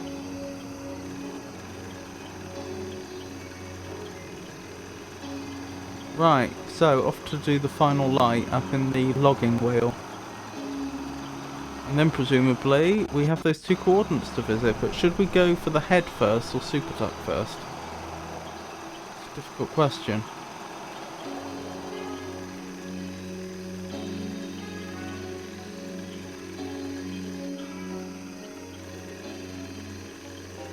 If possible, I might even save the game beforehand so that if it turns out doing one locks us out of the other, we still have a chance to go back and try it the other way round. You plunge into the logging canal and immediately find yourself tangled in the branches of a felled tree. You struggle to free your arm. No luck. As you pull, the tree pulls back until at last its force proves the stronger and you begin to drag you... Proves the stronger... Oh, sorry. You struggle to free your arm. No luck. As you pull, the tree pulls back until at last its force proves the stronger and begins to drag you through flotsam and foam. It's impossible to see beyond the suspended sediment of the water. In a sudden violent moment, a force pulls the trees into the night air, and you along with it. As you hug the trunk of the tree, you see before you a massive machine spitting smoke into the sky. The machine sits atop a barge. Mounted to the barge is a large drum that spins slowly and powerfully, winding the rope that grips the tree on which you float. You look to either side and see crews of workmen balancing upon pirogues? Axing wedges into the base of a cypress tree along the canal. Some pole the felled trees to the edge of the canal, while others paddle from danger as the towering trees crash into the water. What's pirogues?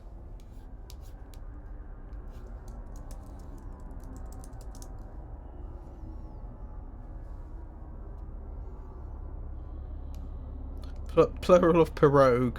Very helpful. A canoe of shallow draft made by hollowing a log. Oh, I see. Or in Cajun cooking, a boat-shaped food that is stuffed with seafood. You rest your arm from the cypress and climb onto the barge. A foreman stands upon the platform and regards you with a scowl as the barge begins to sink into the water. He points to the firebox at the side. Medere, don't slow down now. You look down at the pile of coal and the shovels beside the firebox, both now submerged as the boat sinks further. The shovel floats towards you as the water reaches the roof of the pool boat. The sinking boat settles upon the silt bottom, and you find yourself floating beside the firebox while holding the shovel.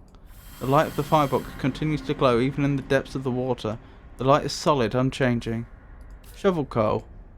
So we're shoveling coal to change the way the light blinks. What should this one be? This one should be the one that blinks fast. There we go. The light strobes quickly, blinking on and off at a rapid tempo. Return to boat. We should have swamp vision now. Well, hey! We do. Anything up here worth exploring? No. So presumably we could have gotten through that area the whole time anyway. It's just that it would have been much harder.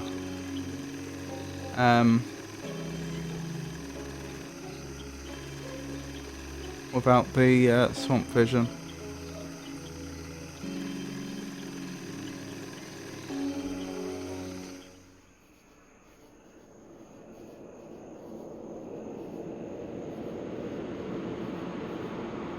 Well, I guess getting the head is sort of on the way, and that was the one that was introduced to us first. Oh, and there's John's pond. Oh, I did not realise. Why is it duck blinds? Interesting. Would that be an area where you go hunting ducks? Blind meaning you can't be seen from a certain spot.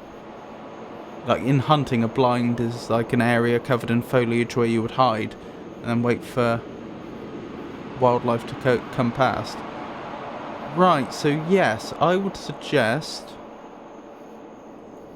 I'm trying to figure out what path we need to take. I think it's like up here, around here. I'd suggest we go for the head, then go to Eagle's Pond, where we should be able to find Super Duck, then go to John's Pond. I thought John's Pond was where they were looking for the head. I did not realise these were two different things. Or two different locations, I should say.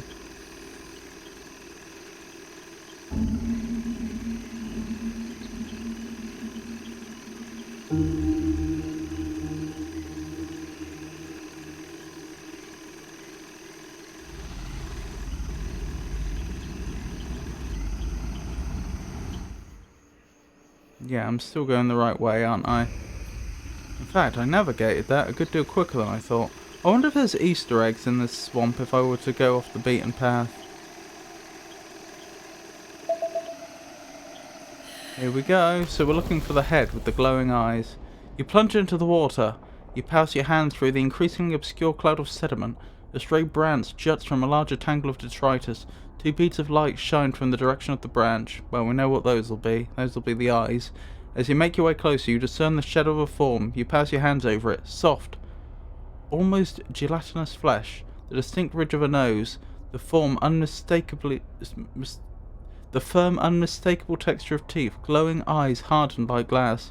You wrest the head from its hanging place and swim towards the boat.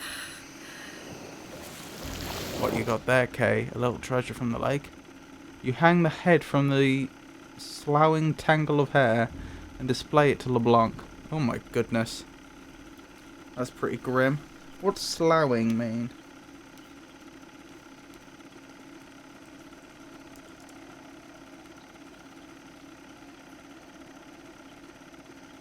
Something sloughed off. Or, oh, sloughing. Present participle of slough. The skin shed by a snake or other reptile. Dead skin on a sore or ulcer. To shed skin or outer layers, to slide off or flake off as an outer layer such as skin might do. In cards, to discard. East sloughed heart. Interesting.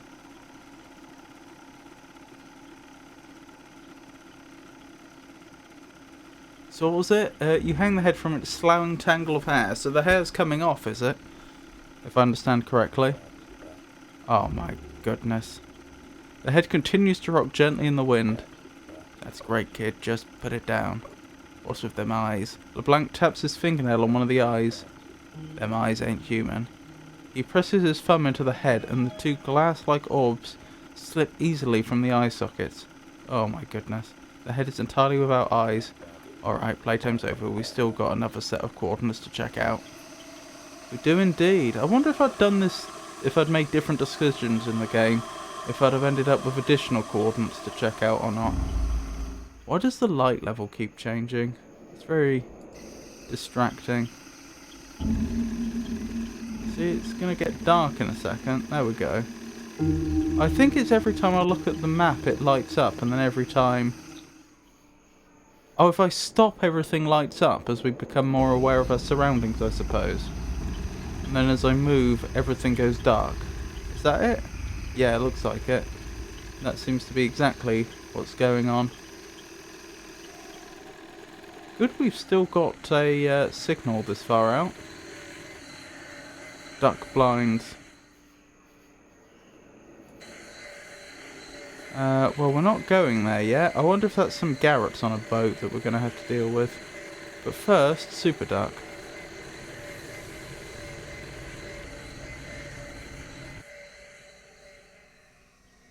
Oh my goodness. This is the original node, is it? Wait, are we going to be exposed to high frequency radiation here? What am I looking at here? Meter. You hold the plastic electronic device before the massive eagle and press the button at the center of its face. The arms on the display meter oscillates for a moment before flashing orange and settling near a 45-degree angle. Well, that sounds like a Geiger counter. And we were told it may be dangerous. Alright, we're helping Super Duck out if we can.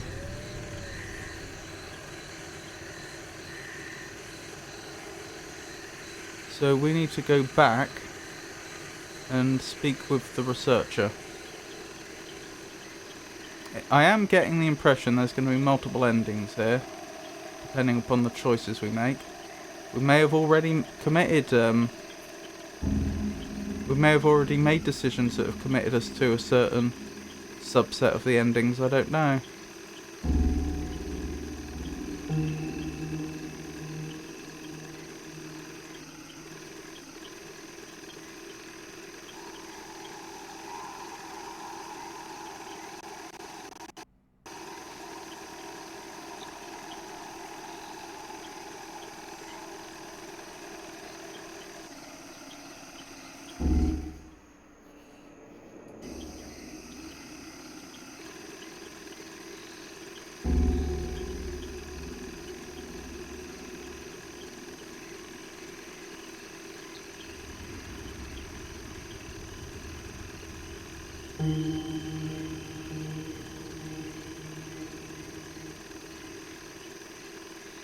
Alright, back we go. Hopefully I'm not on any sort of timer. Hang on. Okay. I did go in slightly the wrong place. I need to go back here. Carefully. I haven't worked out if the boat actually has health yet. If I could actually wreck the boat. I assume I could. If I weren't careful. I do like how quickly the boat slows down. Alright, check on the baby. Baby seems good.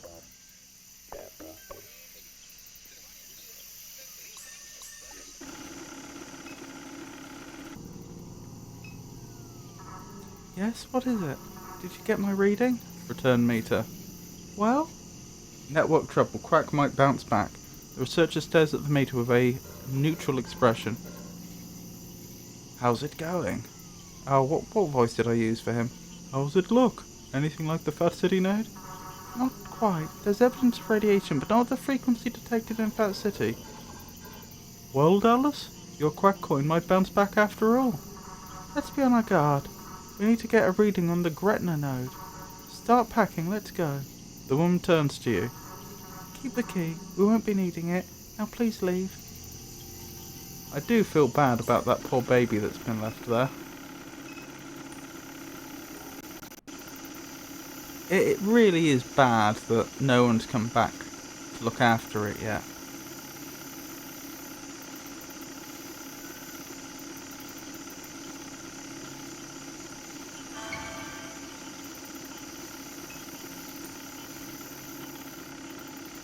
Any new dialogue? No. Okay, let's head out.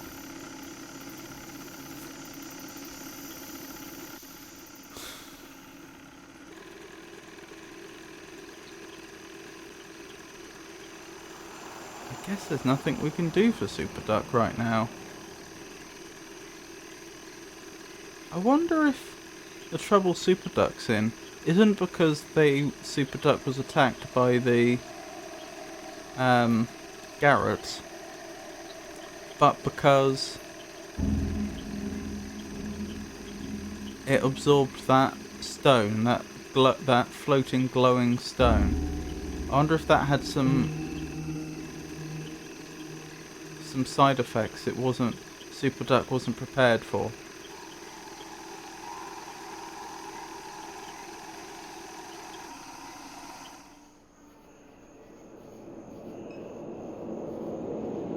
It's still marked. Oh no, this area is also still marked on the map. I was going to say it's marked on the map like it's a place we'd still want to visit.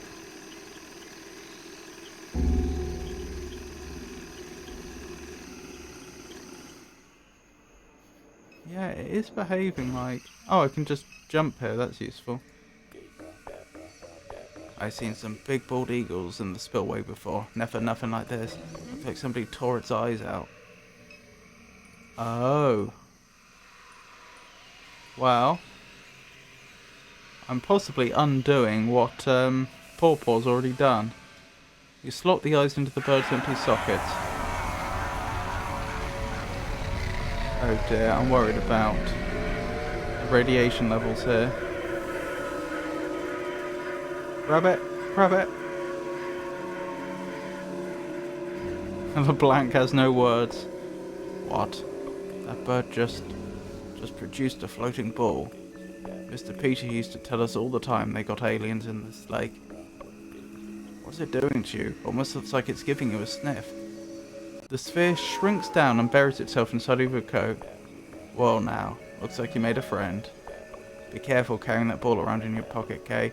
Don't let it blast lasers out of your eyes. Feel kind of sorry for the big bird. First time I seen an alien do that to a bird. All the heat coming off this thing started to make my skin itch. Let's roll. That means radiation. Let us leave immediately.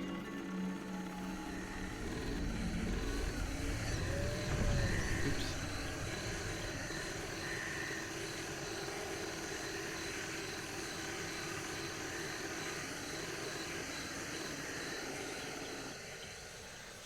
Okay.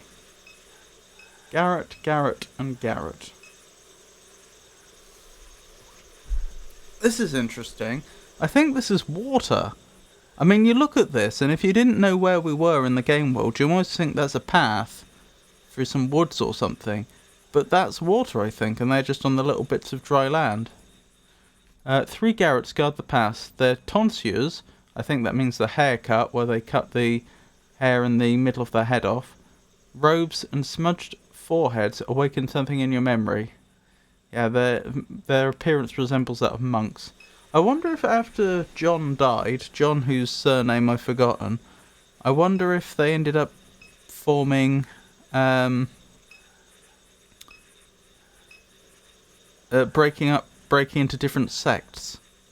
Knights, monks and so on. What's that thing, a playset? Yes. It's my little playset. What's it do? Whatever I want it to. Say, I get one of them name tags. I like them things. It's too late. We're out. Just feel like we've got pretty similar styles. I'm a little more of a bad detective type, you know. Like I got street smarts. You're more like a freak. Like a wear a chain wallet. But I feel like we've been in the same band on the road together. We'd get off the tour bus and people would be like, who's that guy and his little friend? I don't know. I've already been around you 5 minutes. That seems like enough. Nah, we should do stuff like this more often. Hang out like this. I'm leaving the planet tonight. When you get back then. You're my kind of people. No more getting through this way. Ditchman's orders. Okay, so Paw Paw is in charge now. Unless you're the one with the messenger. Are you the one with the messenger? The messenger? That's right. The big round thing with the juice in it. Oh, you're talking about the juice ball? We've got the juice ball right here. Okay, show him. Show this little dude the juice ball. We're looking for my brother. No guy named Blake. Clothes don't fit right. Dead lady's kid. Oh, yeah. Jesus. Oh my goodness. Jesus lady's kid. He's at the Ark all tied up like a pig. Is he alive? Yeah. Ditchman's taking good care of him. He's fine. You hearing this, Kay? We've got to get through. They're holding your brother captive. Why do I get the feeling Paw Paw's going to do something we really won't be happy about? We found a head in the lake. Oh, so you found it? We were searching for a while, but we gave up. What happened? John got what was coming to him. He took us for granted, wouldn't let us wear what we wanted. So Ditchman popped his head off. And that's okay with you? John was terrible. Everybody thought so. Okay. We await the bearer of the messenger. Ditchman prophesies that she will pass through this very bayou with the messenger hidden in her pocket. We will radio him after she leaves so that he may prepare her throne. Okay, got this big marble that shrunk down and hid inside her pocket? You talking about something like that? Yes.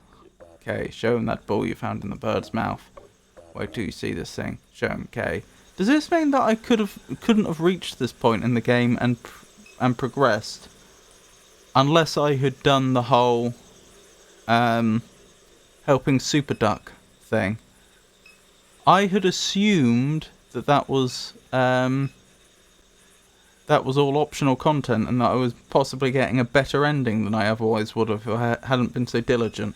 But now I'm thinking this is all mandatory content, obligatory content, and that in fact I'm just playing the game as per usual. How do I... Hang on. I'm just trying to remember how I do this. Oh, I just click on the orb, don't I? That's it! Is that it? Its light is nourishing and divine. I can see the crystalline texture of everything that surrounds me. Flood me with another kiss, I'm begging you. I'm on the edge. Just one more time, please. Ah, yes, oh. There was a swamp and a lake and a refinery, and Kay had no face, I am the one. There is a great coming apart of this world. Can you see it? The coming apart so that the light that was hidden in the salt can shine again. I am the sun. I was in the mall. I am the one in the swamp. But who would be in the swamp and not fly your mother's corpse into the stars as a benediction where your prayers collide? Excuse me? You're doing what with my mother's corpse? Who would not follow your mother down the ditch? If I were the light, and if I were the man who presides over this night, this ditchman night, I am the one. So you'll mind if we squeeze by right quick? What?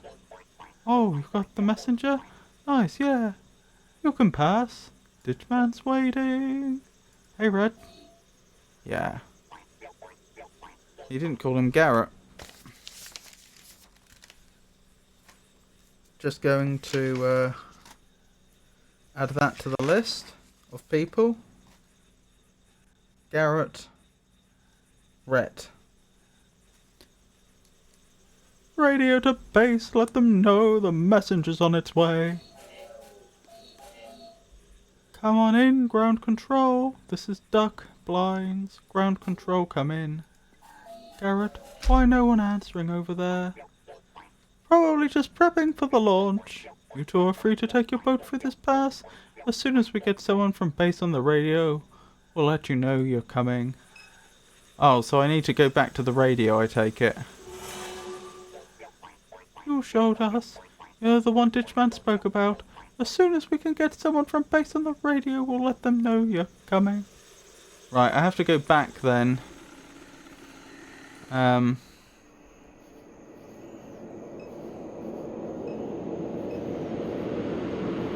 may regret this.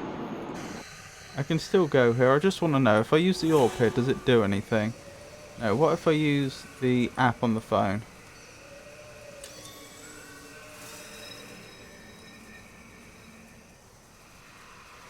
Nothing.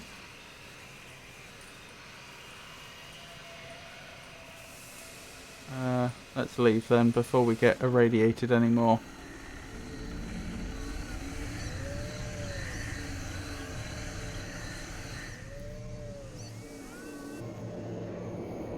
I just find it so odd that I can go back there. Whereas I can't go back to, for example, the place where... Oh, then again, there was no screen there, was there? I was going to say, like, I can't go back to where we found John's head. But then again, we didn't have, like, a hand-drawn art of an area there. Oh, well. To the radio, I guess. Maybe I'll check back here, see if they have anything to say. Doesn't look like it. Strange that they'd let me back in the room, even if I can't interact with anyone or anything. Radio time.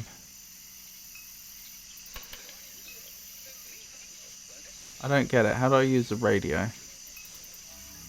Wait, no, I did not mean to use John's head on the radio.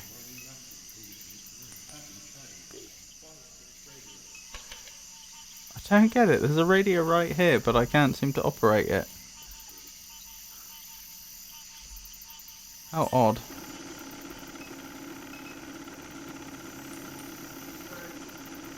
Evening. No, nothing to talk about there. What am I missing?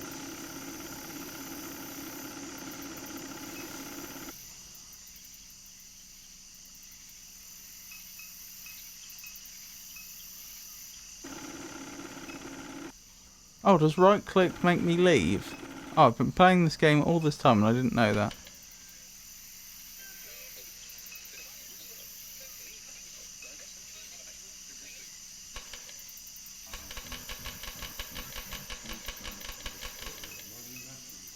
I'm so confused. What am I supposed to be doing here then?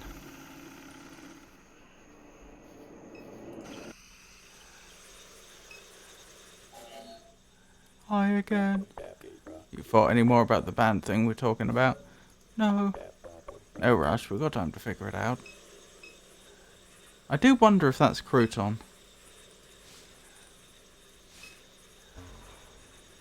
Okay, they're not interested in the ring. We'll radio to base and let them know you're coming as soon as we can get someone on the line. You'll carry the messenger, just as Ditchman foretold. We'll radio to base and let them know. Keep the messenger safe.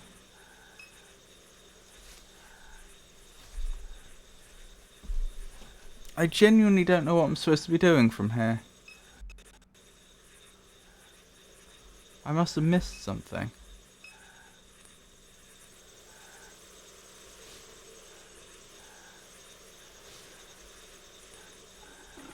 This is a really long shot. Hang on. Oh, wait, have I got past anyway? I got past anyway somehow. That's weird. That's very weird. Oops, hang on. I meant to dive in, not zoom out. You sink into the shallow depths and begin the routine of dredging its bottoms with your fingers. Something wet and sponge-like distinguishes itself from the silt. You take it in hand and return to the boat. Having climbed over the gun wall, I believe that's the edge of the boat, you observe the object that you discovered in the waning evening light. Monkey! Monkey returns your gaze, his eyes now empty of any knowing or evidence of life. You found another toy, Kay. Your rotting head needed a friend to play with, that's nice. There is no infinite stare left in the stuffed toy. You place him in your bag. Wet monkey, no more infinite stare. Poor monkey. I'm glad we got him back though. I thought he was gone for good.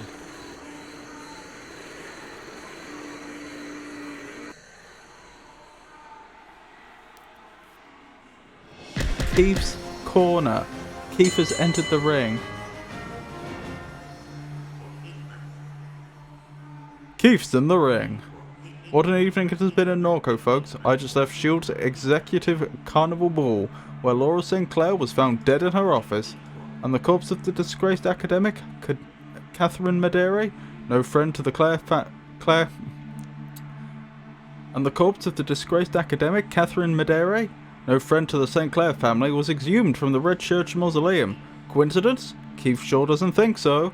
To top it off, the charismatic social media influencer Kenner John, that was him, so John was his surname, has announced that tonight he will be launching a home-brewed spacecraft from right here in La Branche wetlands.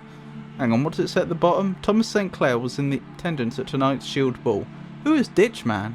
Laura St. Clair's murder under investigation. But she committed suicide. Infamous local researcher's body has been exhumed from Red Church Cemetery earlier today. Kenner John has gone missing. Lucky is still on the loose. Oh, that was the bioterrorist. A war is brewing among the garrets of Promenade Mall. A war is brewing, blimey. Some believe the freight mover fire at S.H.I.E.L.D. was the work of oil pirates. Sorry, not bioterrorist, oil pirate. Thomas St. Clair was in attendance at tonight's S.H.I.E.L.D. ball. We read that. Lake Pontchartrain, secret rocket location. One watching now. Goodness, so he's streaming this on his phone presumably, and this is an overlay he's put together. John and his disciples were able to erect this engineering behemoth in complete secrecy despite sitting squarely in the flight path of Armstrong International Airport. Does it end there? Not quite. An inside source tells me that a war is brewing among rival factions of Kenner John's disciples, the infamous Garretts. An unfamiliar figure named Ditchman has emerged to challenge John's reign amidst the discord. Well, John's going to have difficulty reigning now that his head is no longer attached to his body. And John, rarely caught off stream, is nowhere to be found. Who will win the War of the Garretts? Who killed Laura St. Clair? Was it the same culprit who exhumed the recently entombed body of Catherine Medere? Where is Kenner John? Will he manage to get his junker off the ground? Keep your eyes on the ring, because Keith's got him cornered in Keith's corner. I noticed he had his fists up the entire time.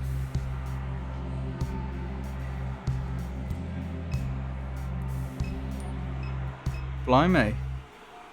Certainly looks like an exciting place, doesn't it? I mean, it would almost be rude not to use the phone. To see if there's anything hidden. No, it doesn't appear to be. Let's just save again.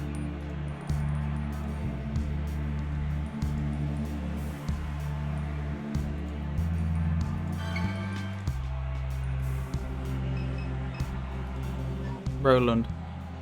Greetings. The costume figure keeps his attention focused on the distant crowd. You a Garrett? No, it's Garrett. I've heard of them before. I've never heard of them before tonight. I came with a group of others from S.H.I.E.L.D.'s carnival ball. Police and private security was swarming the facility as I left. A disturbance of some kind. So that's the other party they were talking about. The perfect evening to launch a rocket, with the cops already tied up at the refinery. What happened at the refinery?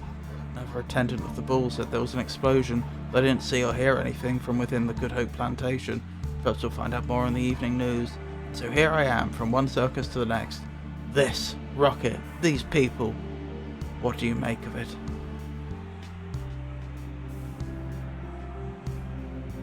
They want to leave this world. Who can blame them? It's true. No one is satisfied here. We're trapped in this limbo, a long twilight that bleeds out to the edges of time where even the most fantastic things become banal. This grey blanket of stale time. To punch a hole in it. I understand the appeal. Menthols.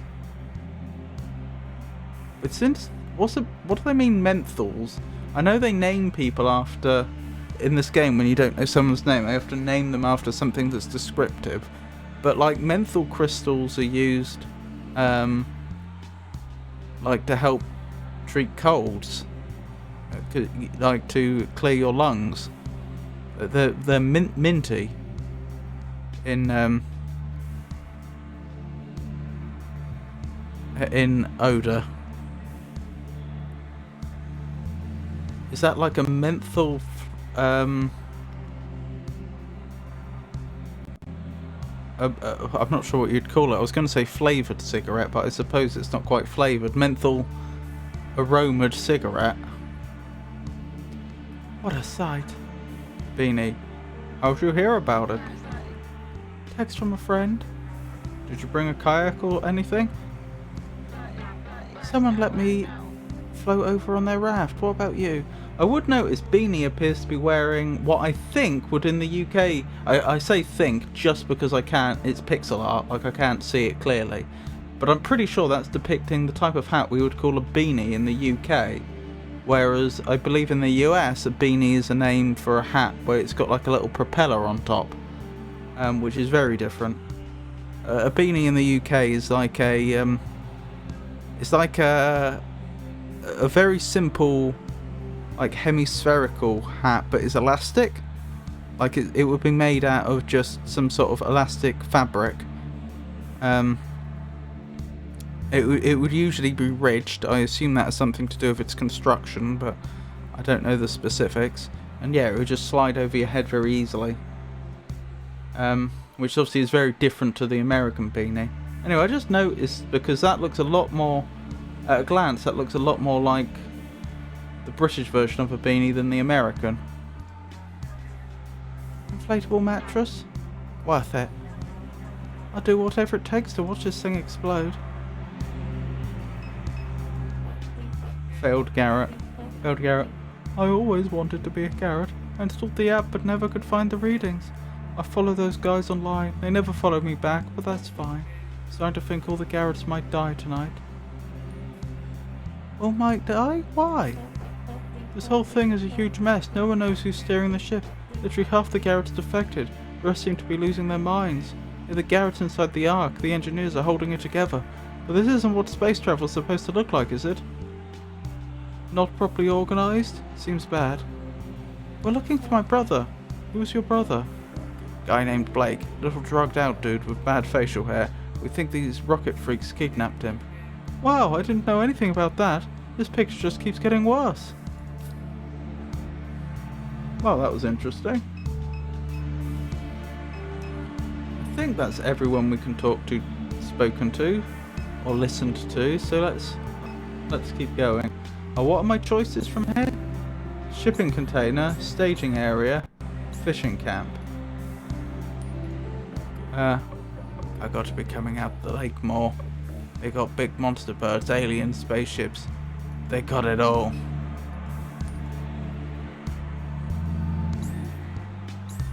John's Pond, shipping container, entrance, fishing camp. So we're in the staging area now, presumably?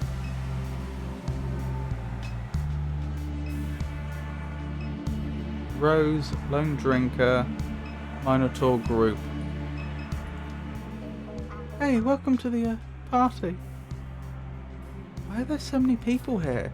I was wondering that myself. A friend of mine saw something online about the Garretts trying to launch a rocket. We weren't doing anything else, so we just came to see for ourselves. I guess word got out. How did you get out here? Oh yeah, that part was a mess. The rocket scientists tried to build a road from Kenner into the lake by dumping a bunch of oyster shells in the marsh. As soon as cars started using it, the road sunk straight into the water. A friend of mine's car was sitting half flooded at the parish line, where all these other peoples drove in from the city with kayaks, canoes, inflatable rafts and what have you. That's not really driving, is it? Actually, I suppose if it was a motor, would you call that driving? Possibly. We parked in some neighbourhood along the lakefront and walked as far down their janky road as we could until some guy in a ski mask picked us up on a raft made of, like, action figures and stuff. No clue how we're getting back. That is a problem. I wonder if that pattern's significant. Like the green, where the green lights are, presumably not. Lone drinker. Oh, I'm in the swamp. This is unbelievable. The majesty of this place. It's so inspiring. The swamp's pretty cool. We were just taking a dive underneath the bridge and found us a whole car down there. You're a diver? So you're like a real swamp person? I've been in these swamps my whole life. My daddy used to make us come here. Oh, said he was...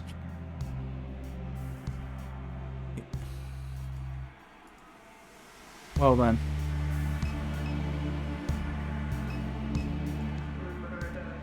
The ground beneath us is sinking as I'm standing here. Of all the places to build a rocket, why do it on an eroding island in the swamp? We're trying to get inside the rocket. There are lots of people trying to get in. Some of them are just spectators who want to take a look around. Then there are the men posted at the camp on the east side of the rocket. They seem to have more sinister intentions. And of course there are all the lower Garretts who've been locked out. Intentionally, I'm sure. Wish I could help you. Someone around here must know a way in. Why the costume? We were at the Shield Masquerade Ball this evening. We left just in time. I heard from others that police surrounded the refinery a few minutes later. What happened? There were reports of gunshots. Sounds like the work of oil pirates. No doubt this will escalate the manhunt that's underway for Lucky. Who's Lucky? A pirate who's gotten a bit too bold lately. He's been testing Shield's patience. He's going to get himself killed. How do you know? I helped to secure the contract with Claire Bionics. I did my homework. I don't think Lucy knows what kind of enemies he's making. I don't think Lucky knows what kind of enemies he's making, but we'll soon find out.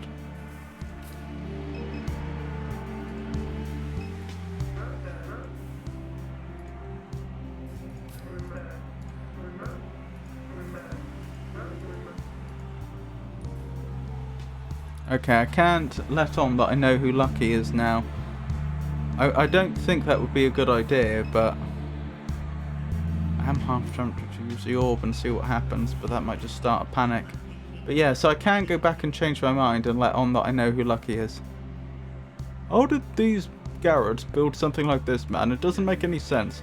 I heard his shield gave Kenneth John a bunch of money and he hired a team of engineers to build it. No way. Just what I heard. I heard it was crowdfunded. Then how'd they keep it secret for so long? No clue. Friend of mine knows a Garrett. He said they hired contractors for part of the construction, but designed the whole thing themselves. Can they even fly it? No, I very much doubt it. That's why I'm here, to watch these fools blow themselves up. Come on, Rico. What? They're terrible people. They're not terrible. Yeah, they're not terrible. They're just impressionable dogs. They squatted a... hang on, which one's speaking? They squatted a mall and built a rocket. What have we done besides drink at St. Somewheres every night? The Garretts are fine. We're... Oh, I missed that. Oh, I think they said we're the dorks. Okay, that was interesting. Shipping containers. Gawkers. Micro-influencer. Keep filming. I just know he's going to snap. The other Garrett ditched him and he doesn't even realise it. Nano-influencer. When even the Garretts can't stand you. Am I a nano-influencer? Is that what I am? Micro-influencer. That's when you know it's bad. I assume these aren't actual terms, and that's just the game making light of different people that, well, you know, try to break into areas like streaming. Imagine who would do that.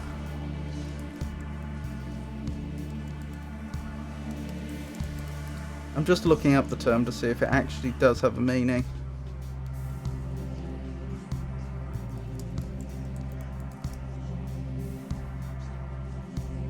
Nano-influencers are social media content creators with 1,000 to 10,000 followers and high engagement rates. So I'm not even a nano.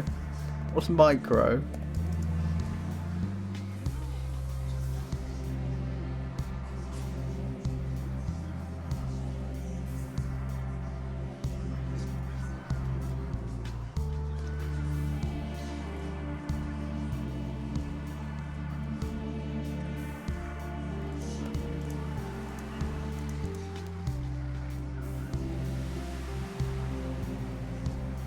Right, nano-influencers are less than 10,000 followers.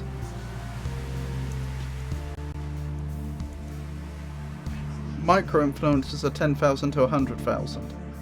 Okay. What's below nano? I'm not suggesting there's a term for this, but I'm trying to remember. Because obviously it's going to be going down in thousands. It's milli, micro, nano.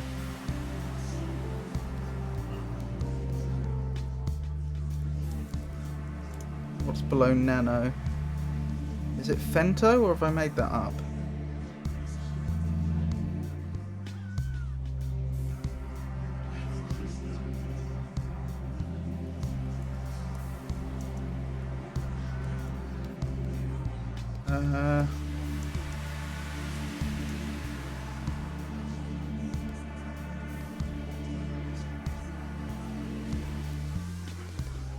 Hang on, I'm trying to find this.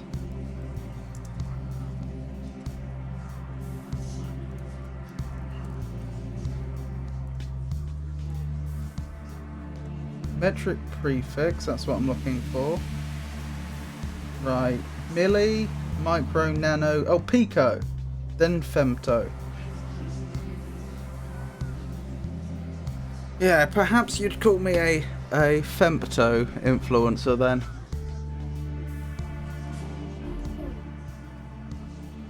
When even the Garretts can't stand you, that's when you know it's bad. Hi! Are you here for the lift-off? How can I help you? Why is he all bloody? Why aren't you in the rocket? The senior Garretts would prefer I stand here and greet those who are arriving. So you're a junior Garrett? I am one of the original Garretts. Then why are you out here greeting people? Makes you... It doesn't seem good. My charm and charisma is much esteemed among my brothers. Who better to welcome our guests? What kind of Garrett are you?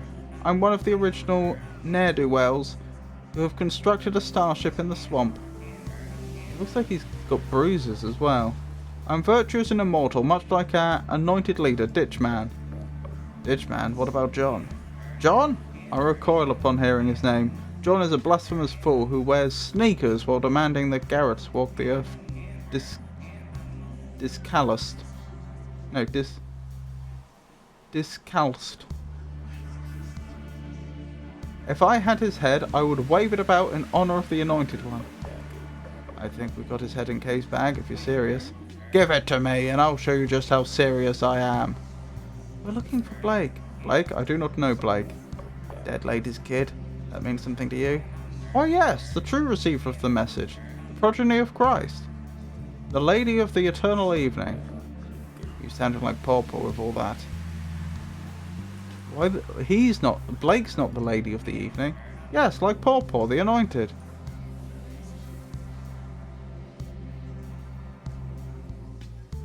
Oh, they don't know that Ditchman and Pawpaw are the same person. I thought Ditchman was the anointed. Yes, Pawpaw, the Ditch Wanderer. You telling me Pawpaw is up there in that rocket with Blake? Yes. Old man's back, unreal. The Lady of the Eternal Evening sits upon her throne beside her child in the Shepherd's Watch. Where's Shepherd's Watch? The Shepherd's Watch crowns the ship. Yeah, that's one of the... I did write this down. This is in the notes, the different levels of the ship. It's where Ditchman awaits a messenger. We could not retrieve the messenger from the bird freak, but the last of Christ's progeny will deliver it to us. What language was that? It shall be as Ditchman foretold. Say, kid, how we get in that rocket ship? Only the engineers and the security guards are allowed entrance into the Ark. Then how do you expect, the last of Christ's progeny, as you put it, to get in? This may be a terrible idea, but since we're here,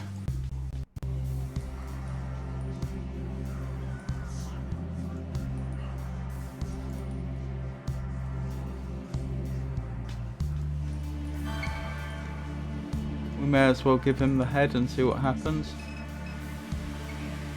Is this John? His head? I have his head, just like Ditchman, just like him. Like Ditchman. John's head. Everyone, please listen. I have conducted the service of the Lord. And over the head. I am the one they call Ditchman. I have taken the head of Kenner John. I made him suffer. He did not walk as discalced as a desert father should. He wore sneakers. Hopefully I don't end up regretting that. Right, discalced was the next word I was going to look up.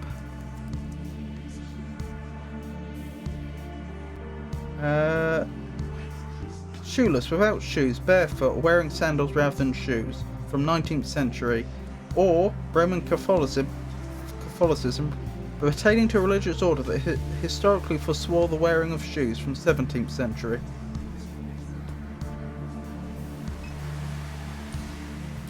An armed man watches over the air roof from a lawn chair perched on the roof of the shipping container. Gooch. Oh, I remember coming across this individual before. I've forgotten who he was though. Wait, wasn't he the one that they all... Yeah, Gooch was the one that had been like kicked out of the order, wasn't it? Well, not fully kicked out. He'd been like... He was no longer considered to be a full Garrett, but now he's wearing the blue robe that I think means that he is? Oh, they changed their clothes, didn't they? So we can't rely on the clothing. It wasn't a robe before, it was a shirt. That looks so much like an eye. Yeah, wasn't it like they'd wear a red shirt until they'd proven themselves and they wore a blue shirt, or possibly the other way around? But yeah, Gooch was the one whose real name is actually Garrett. He's one of the original Garretts, but he did something that displeased them, and so they bumped him back down to a trainee or an apprentice or whatever it is they called them. No wait, but it says Gooch is talking. I could have sworn that was Gooch was the one I was just talking about though. But that doesn't look like him. I'm confused. Garrett needs to put that head down and stop saying he's Ditchman. If those guys across the yard hear him say that, they'll kill him. We want to get into the rocket. Well, you can't. Only Garretts are allowed inside the Ark. If you want to fly to Mars with the boys, then you should have earned your badge a long time ago. I'm the only one around here with a keycard to get in, and there's no way I'm lending out to someone to a bad person like you. I'm not a bad person. You are. I can tell. All people have rich parents. All you people have rich parents, so why do you dress like hillbillies? Kay's family don't have anything. They're some seriously pathetic people, I promise you. It's like embarrassing. She's terrible. That's it. End of discussion. Just let us go take a peek in that rocket. I always wanted to see inside a starship. Nope. Come on. No. Are you an elite Garrett? Well, yes, I'm an elite Garrett. I'm the original Garrett. But John never let me be a Garrett because I couldn't find his readings. Oh, this is the same one. I didn't think he looked like that, though. So you are a Garrett or you aren't a Garrett? I'm a Garrett. I'm the Garrett. That's why it says Gooch on your name tag. When we get to Mars, all the others will be Gooch and I'll be the only Garrett. Puppy promised. I ain't even going to ask. Who are the guys across the yard? They're some old friends of John's. They showed up when they found out Paw Paw was trying to take over the Ark. Those guys across the yard are looking to kill Pup. If they hear Garrett shouting that he's Ditchman, they'll kill him. Yeah, the game's making it quite clear that's what I'm supposed to do, as horrible a thing as that is.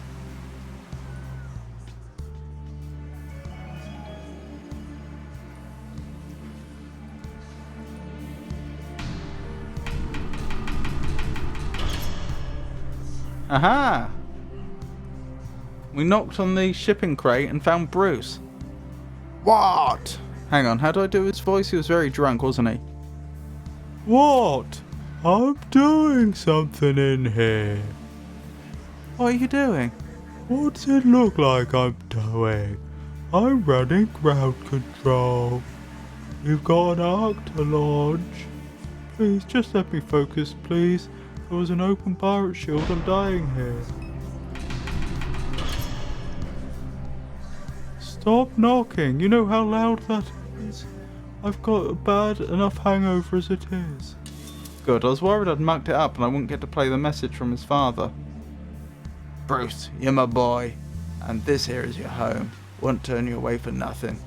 This cult stuff, that Garrett stuff, let it go. Just come back home. He said that? My dad really said that. Why couldn't he just tell me that himself? Telling someone how you really feel, it's hard sometimes. He did nothing but criticize me my entire life. Never a kind word. I'm sure he loves you, kid. Oh, bye-bye, Brucey, I think that said. I'm sure he loves you, kid. Us old-timers just don't know how to talk. I shouldn't be here right now. I should be home. This thing was going to explode anyway. Bye, everyone. A tangled mess of electronics and display monitors clutter the interior of the container. Right, now they no longer have any ground control. That's going to make things difficult, isn't it? I don't know if there actually is a good reason why we should stop this rocket taking off. But that does seem to be what we're working towards here for whatever reason. A browser sits open on the laptop. You click through the tabs. A web map centered on your current location. A troubleshooting guide for a customer energy cell. For a custom energy cell. So they've got energy cell problems, by which I think they mean batteries. That's concerning. Image results of vintage stuffed monkeys. Excuse me. Where was I? Shipping container, John's Pond. John's Pond's where we arrived, right? Right, there's a fishing camp over here. Right, so those are the people we need to alert about. Or we don't need to, but we can alert about that Garrett. Bucket. Where's Ditchman? Where is he? The minute he shows his face, we're gonna kill him. Oh, I've given him the same voice, haven't I? That little dude on the shipping container screaming his head off about being Ditchman. Better hope these dudes don't hear him. Seems like they mean business. Cooler guy. Who would fly to space with these Garretts? How's it going tonight, folks? What's happening in this corner? We're waiting on Ditchman. We're waiting on Ditchman to show himself the coward. And what happens then? Well, the man gestures to the sniper position from the roof of the camp. What's it look like? God ain't exactly hidden, bruh.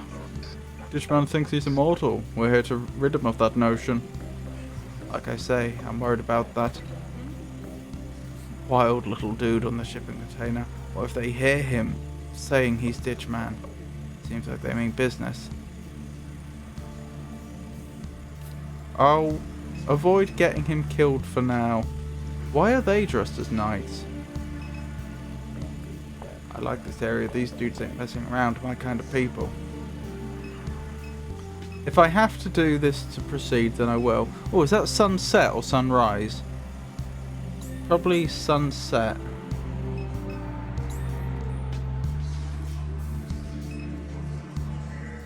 Field researcher. Hey, I've got nothing to do with any of this. Why are you here? I've been helping conduct some research in the lake. There's a team with a base station in La Blanche. They rented out an old fishing camp and hired me to set up their monitoring equipment. I was doing my routes, checking the cameras, when all of a sudden people are swimming up to my boat out of the darkness. They climb in, nearly flip my float boat over. They commandeered the thing, took the keys, drove us out here. Now they're lost in the crowd somewhere, partying. How will you leave? That's what I'm standing here asking myself. That's the American spelling of defence, though. Not the British spelling, even though they had the, like I say, the British use for the word beanie, I'm pretty sure. What research are you conducting? A viral network has infected many of the trees in the area. Some of the cypress roots have taken an iridescent quality. They've become more electrically conductive. The whole swamp is becoming a kind of brain, to put it bluntly. That is very interesting, but something has changed in the past several weeks. The more conductive cypress are dying. We're seeing rapid erosions and subsidence of the land at their base. The viral network, whatever it is receding. What's causing it to recede? The data suggests a shock to the system. An extremely high electrical charge overwhelmed its circuitry. Maybe it was lightning, maybe S.H.I.E.L.D. intervened. Maybe it was something else, we don't know.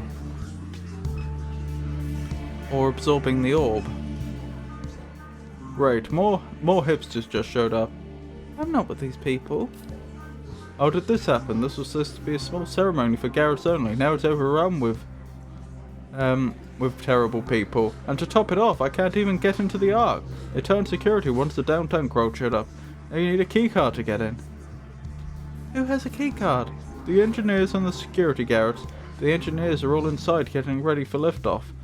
Right, so I need to get the keycard off the Garrett, who also has been called Gooch, who has the name tag saying Gooch, and I presumably I do that by directing the people that came here to kill Ditchman towards the individual calling himself Ditchman, I would assume. Bit of a shame, I didn't want it to end in violence, but it looks like that's the way the game's pushing me. What's with the get-up? You too, huh? What's wrong, buddy? Everyone just loves the costume. You know what? That's all people like you do, is wear a costume. Every day of your life, you put on a costume and hope someone notices.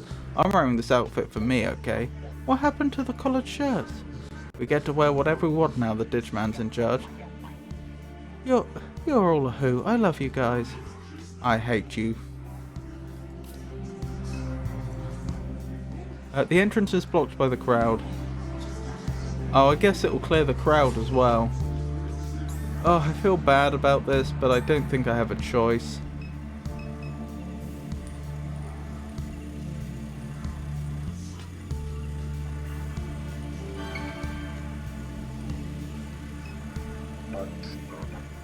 How's it going tonight, folks?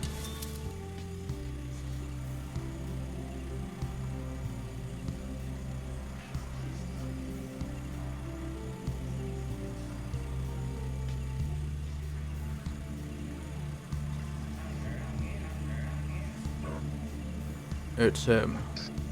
Where's he at? What were their names? Chuck and... I've forgotten the name of the other one.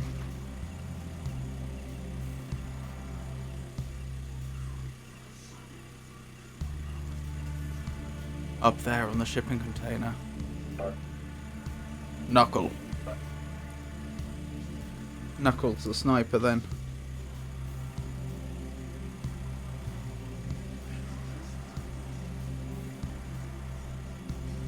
Sup, Chuck? Got a position. Where's he at, Chuck? Up on the shipping container.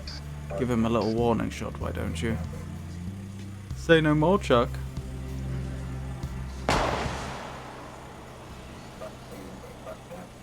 Gave the target a little scare, Chuck. Great work. Fuck it. I'll rest easy knowing Ditchman's out of commission. Fuck it.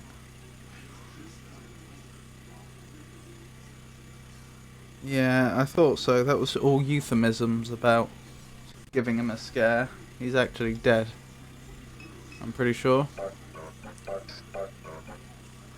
You got what's coming to him for what he did to John. Nice one, Knuckle. You got it, Chuck. Who would fly to space with these Garrett dudes?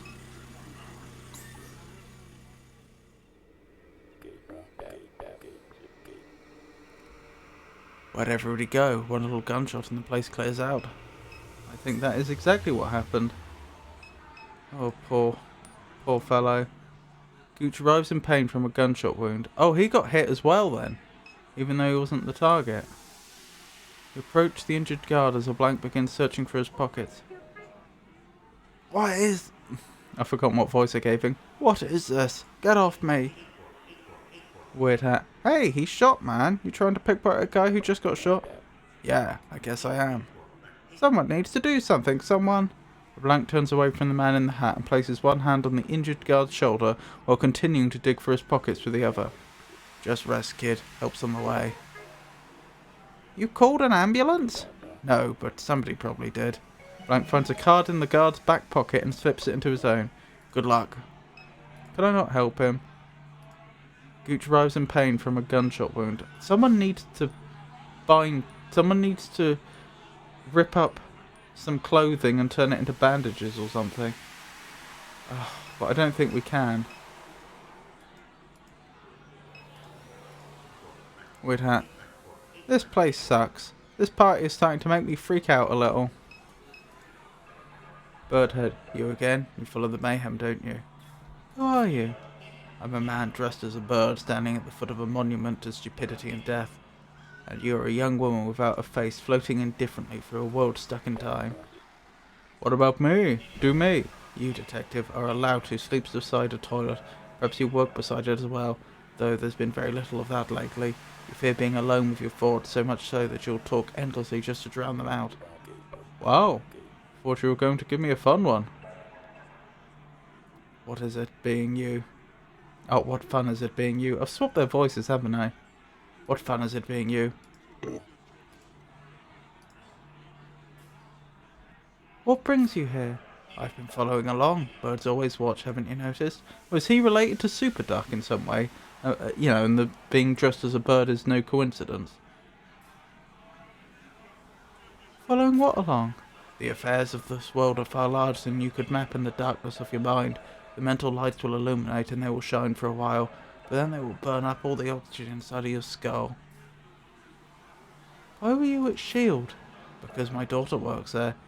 It's the one night when I may visit her without being seen. Oh, you're Thomas St. Clair. Has our character figured that out? Oh, there is new... I don't think so, but there is more stuff here.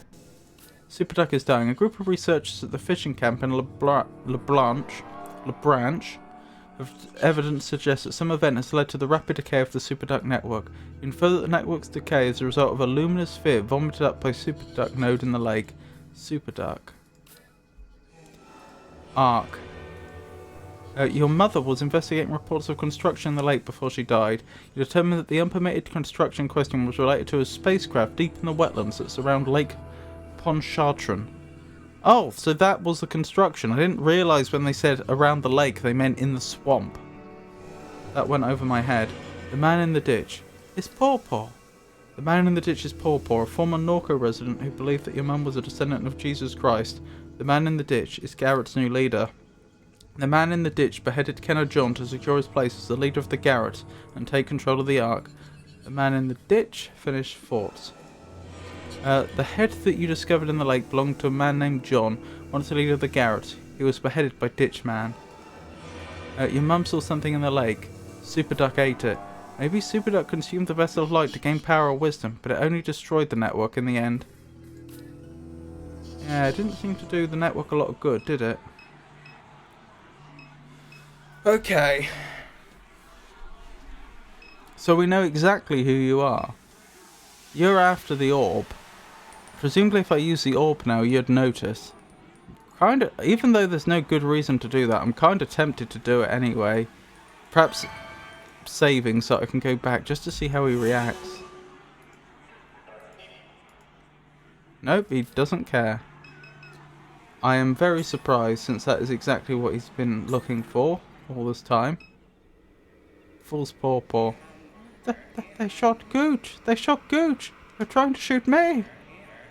Oh, that is the Fool's Paw Paw. I didn't realise. Where are they? Go away, go away. They'll see me here. Just go away. I shot the wrong one.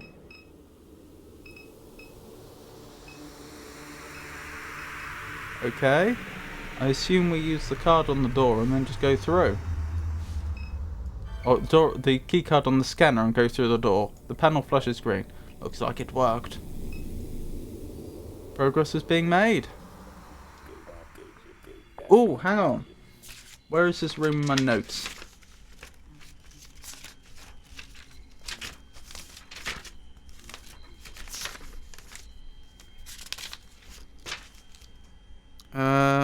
So we're at Operator's Commons. Above that's John's quarters.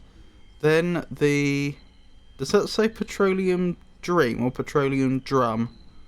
I think it says Petroleum Dream. Then Chamber of... my handwriting. Chamber of Birds. Then Shepherd's Watch. And we climb Jacob's Ladder, which is that. There's always been a little dream of mine getting to tour a spaceship. Looks like a legitimate operation in here. Everybody hard at work. Wonder if they even know about all the madness happening outside. Oh dear. The orb's off. Hey, alright, your little buddy came out to play. I didn't know any better. I'd say this thing was making eyes at you.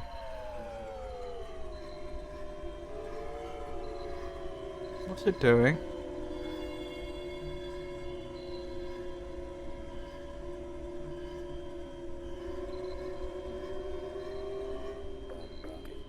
Oh my, wish somebody would kiss me like that one day.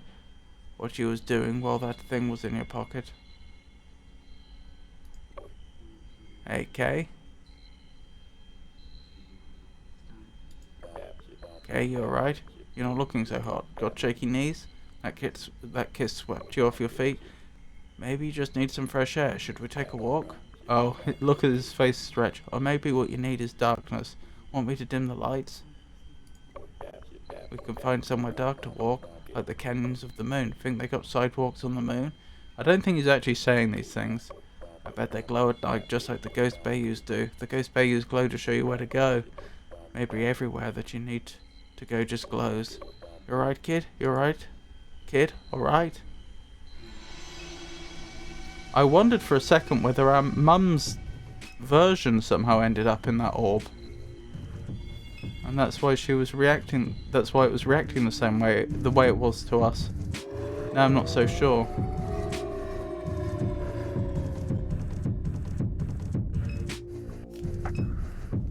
Where are we now? This is John's quarters, isn't it? Doesn't look like there's anything we can do here. I can't even use the phone. To like look for hidden things. Is that pawpaw? No, that's a painting, I think, on a wall.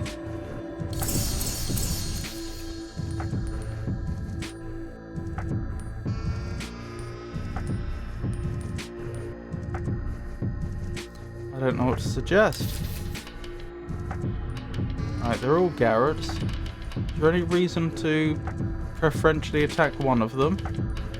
I don't think so. You're the only one that's different, I think. The rest have maces. I can't tell what you're wielding.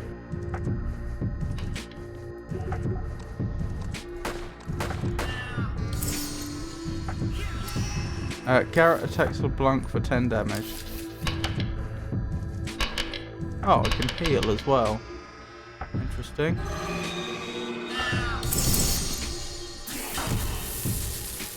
I think we just need to get through a lot of them. I think that's how this works.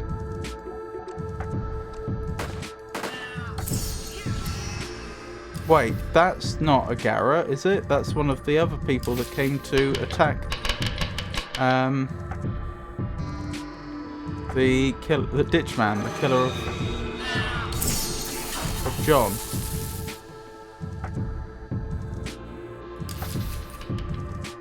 Of Kenner John.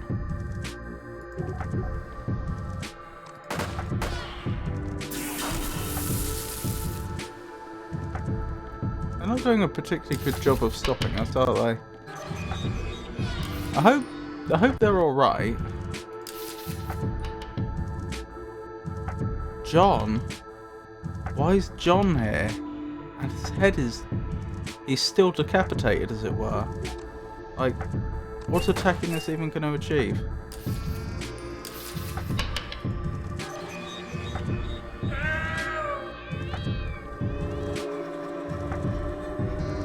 I have no idea what's going on anymore. I wonder if this whole section would be very different if I didn't have the orb, or whether I couldn't reach this section without the orb. It feels like we're being rushed through everything without being able to, you know, really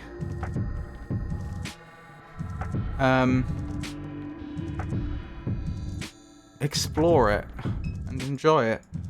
Maybe the devs intended this section to be much longer.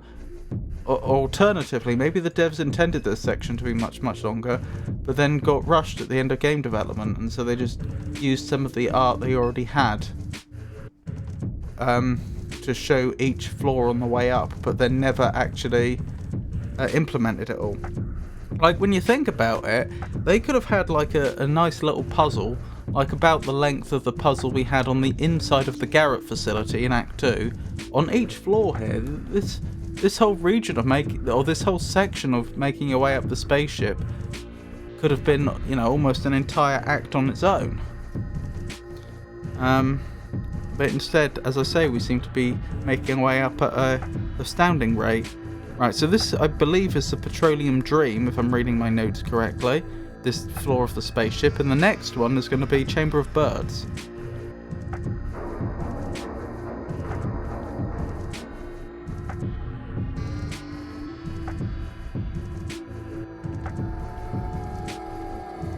This isn't inside the spaceship.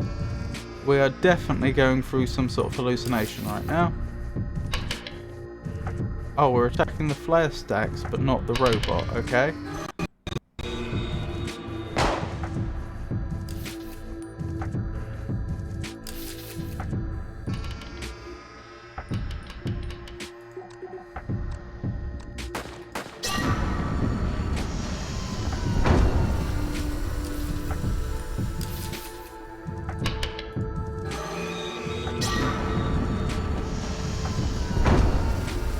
Ow, those flare stacks hurt.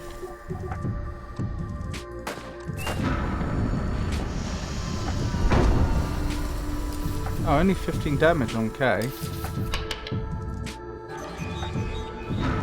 And we're taking out a whole stack. Shield attacks LeBlanc for a certain amount of damage.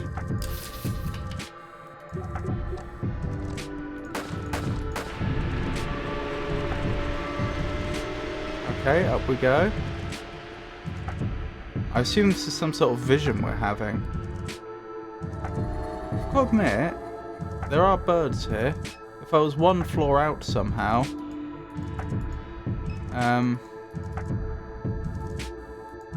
this would figure with it being the, what do I call it? The Chamber of Birds.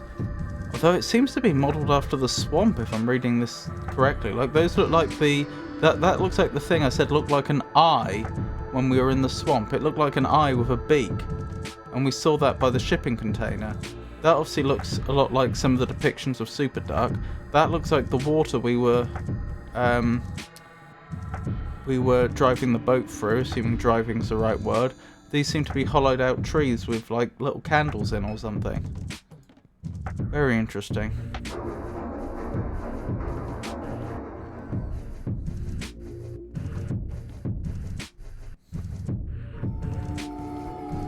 That's Super Duck, isn't it?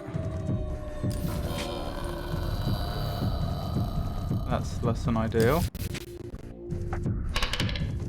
Right cardinal, right pelican, left cardinal, left pelican.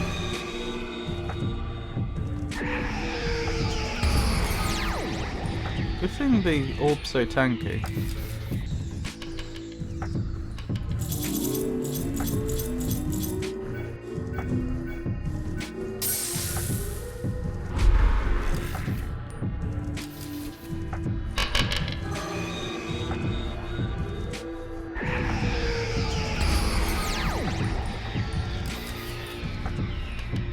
Is that a head drive? I see.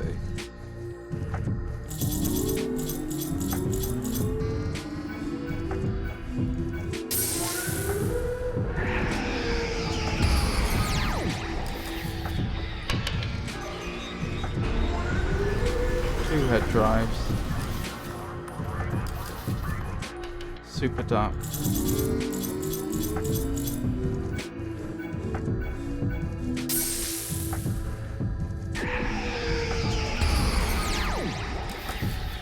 we didn't take Super Duck out last time.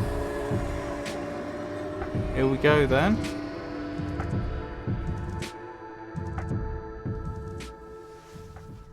Oh, is this coming us out of the vision? Shepherd's Watch. Shepherd's Watch, that's at the top of the ship. We're on our own. No orb, no LeBlanc. We can go to the mezzanine or Shepherd's Watch. Even though we... Oh, we're at the lookout, sorry. No, we can go to the lookout. I think that's a... not quite a bug, but a design oversight in the game. I think it's supposed to say we can go to the mezzanine or the lookout, but it actually says we can go to the mezzanine or the Shepherd's Watch, whereas I think the room we're in is the Shepherd's Watch. A statue towers above you, arms extended, appendages projecting out like the naked shafts of feathers. Well then. Door panel. 2 door panels. I hope this isn't going to turn into and it was all a dream. LeBlanc. Detective is slouched against the railing, bleeding from several wounds. Who puts a balcony on a spaceship? That's a very good question. What happened to you? Tried to tell you to turn around. Why didn't you listen? If you can get out of here, go. Just go. It was running around down there, just punching walls, knocking shit over. Sorry, not knocking stuff over. Eventually I lost sight of you. Come up here to find you. But the old man... I'm bleeding out. I can hardly keep my eyes open. Let's get you up. No, don't touch me. Just go. Listen, okay? You see, Gus, don't tell him I got killed by some old man. He might think that's funny. Tell him I was an animal. Like a big raccoon. I'll tell him it was an animal, like a big raccoon. Well, not a raccoon, just... He drifts in and out of consciousness. Just don't say it was... Don't say it was an alligator. He always thought he knew the swamps better than me, and... I'm not doing too good, Kay. The detective's breathing slows, he blinks, his face twitches, and a few moments later he releases you from his grip. The detective is slouched against the railing. At least he's still moving. Shield lights the distance beyond the lake. Oh, is this a massive window? I see. Still not sure that's a great idea in a spaceship, but... You know, like, imagine if a piece of space detritus hit that. How are you going to handle the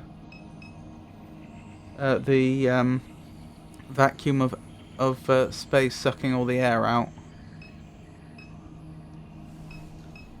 We have no items. We've lost our entire inventory, it looks like. Any new information in our mind map? No new information. Oh wait, did I miss one point? I did.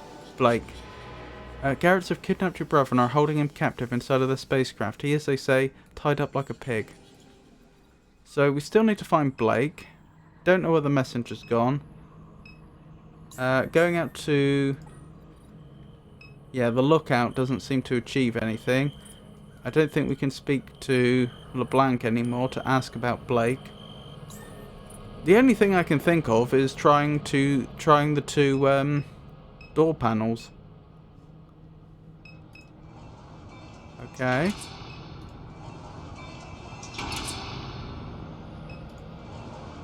Left or right? Now that's a question, isn't it?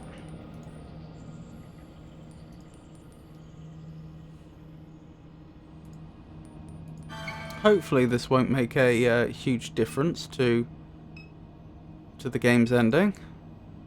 It'll be a shame if it does. I hope it's you complete one, then you go back and complete the other or something. Okay, it looks like, yeah, we can go back.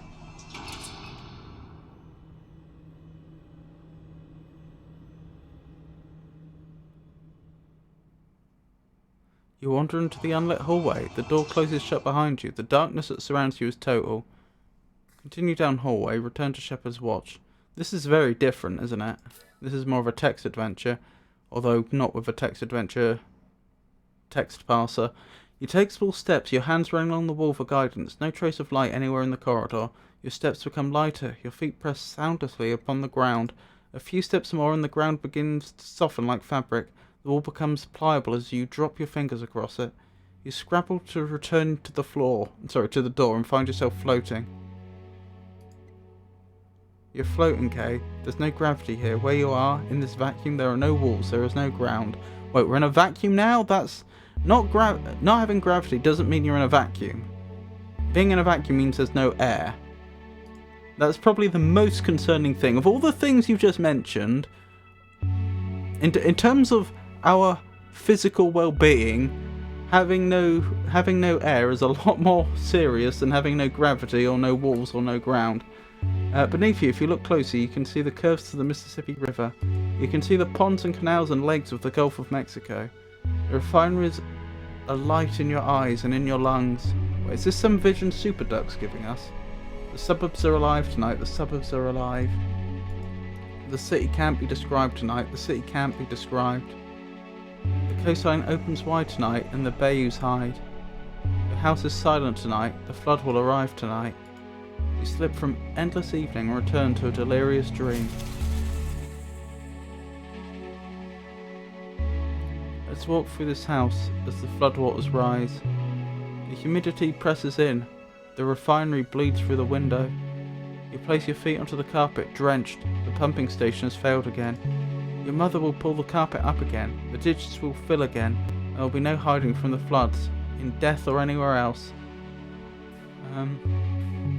Look at Monkey. Monkey smiles at you. His eyes widen and widen. All that remains of Monkey are his eyes. Peruse books. Will you make it out alive? Maybe. You will live, and your brother might live as well if you choose to save him. You'll drive the boat to the lakeshore in Kenner. In Kenner? Didn't we establish before that Kenner was a place, though, associated with Kenner John? I could be wrong. You'll return with him to this home, and remain here many years. The two of you will rarely speak until the night that you apologise. You'll grow up a bit after that. You'll take odd jobs in the city. You'll return to the hospice on the morning Duck dies. His memorial will be a small affair among friends in a diner on an airline. Slowly, you lose your wanderlust, discover more reasons to remain in this town and build a life. You'll never catch sight of the old man again, though you'll often sense that he's nearby. And this night in Norco will be a media spectacle for some days, but will soon be forgotten, though the wreckage will remain. Look out window. The wrens weave in and out of the night. They glow unnaturally. They speak in signals about each move you make. They watch closely after you look away. That must be Super Duck's doing. Move. Living room, kitchen, laundry room, Blake's room, Catherine's room, bathroom. Living room to start with. Your mum sits on the couch of the living room, staring out the window. She doesn't acknowledge you when you enter. Sit beside her. You sit down on the couch and force her attention. When she turns to you, the indifference drains from her face. I wish you'd have come just a little sooner, she says, and takes your hand. I thought maybe we'd have breakfast together or something. Had you dreamed about it? I wanted to.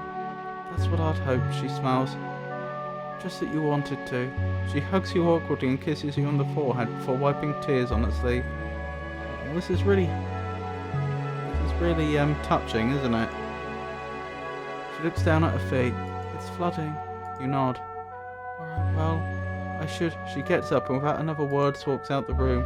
The final explosion plays on the television when you get up to leave. Kitchen.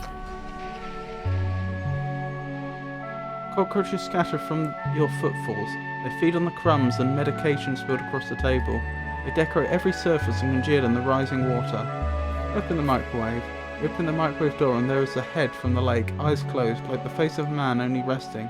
You slam the microwave door shut and leave little pockets behind for the roaches to fill. What do you mean leave little pockets behind? Laundry room. The laundry room scares you, has always scared you. Blue stands in the corner. He peels his forehead from the wall to meet you. He clutches a towel tightly, nervously. Speak to Blue. I wanted to be around, he says. No, it's not what happened, but it's what I wanted. He waits for you to respond. I did too. You're too young to want anything, Kay. You don't remember me at all. Like I was never there. Not blaming you for it, just the way it happened to be. He puts his hand on the wall and the wall begins to dissolve. You just don't think that. He looks down at the water spreading across the linoleum tiles. That it'll get bad. But when it does, you don't think there's any other way it can be. That's what gets me. The voided light of the backyard breaks through the wall as he presses his hand more firmly against it. Remember the voided light? I don't know, I just wished I was there. That's all I wanted to say. The light engulfs your father as the wall rematerializes before you and the laundry room drops into the depths of Greater New Orleans. Blake's room. Blake lies in bed, scrolling on his phone. You peek your head in and he looks up. Ellipsis, he says. He's irritated. And then I've got the choice of 2 ellipses. Ellipsis, you respond. His frown becomes more shallow. So you're leaving, he seems to think. Your face hardens. He shrugs, you shrug. You give something like a wave as you depart from the door. Blake falls into a lake of stars. Catherine's room. The water is to your ankles now as you step into the room. There's not much here. A bed, a lamp, a notepad, a little picture of your parents. Look at picture. She's young, perhaps your age, long brunette hair, olive skin. He's looking at her with a knowing and amused expression, his denim shirt smeared with rust. She leans against him, her head on his shoulder, pinky finger locked. Light breaks through the oak tree in the yard, forming a radiant halo around her head. It's a very beautiful image. You let the frame slip from your fingers, it falls away and so does the room. Bathroom. I notice there's one room left. Is that our room? As you enter the bathroom, you find yourself all at once inside of the shower with water running down on you. You cut the water as an exit, toweling off in a hurry as you approach the mirror. You wipe the steam from its surface to see yourself for the first time. You have green eyes and coarse hair, curled wildly at its ends. I wonder if we'll finally get a portrait again. You look like your mum did at your age, like in the picture when she smiled beside Blue. Would it have said that if we'd gone in the rooms in a different order? There's a small scar above your left eye. You step away from the mirror, but the reflection remains. You finish drying and throw the towel into the floodwater, dress, flip the lights, and leave the room. The reflection in the mirror decays in the bulb's afterglow. A distorted face, pinpoint eyes, and a hairline mouth wills itself to survive. Office. Oh, the hidden room, I assume.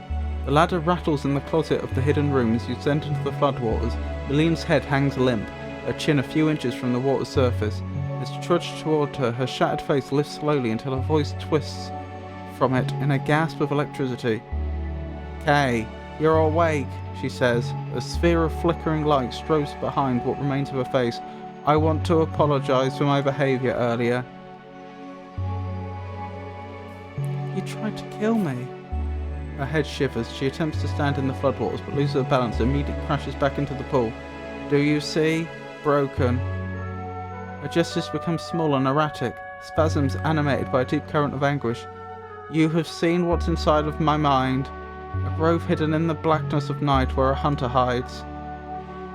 In some moments a hunter is at the front of my mind, dragging me into a place where the ground glows red and hatred bleeds from it, and I can hardly arrest my limbs for all the infinite spiraling vectors of rage. This is what it can be like in an artificial mind. She lifts her hand from the floodwaters and pokes at her processing core suspended in a delicate gossamer. It glows with effort beyond her shattered faceplate.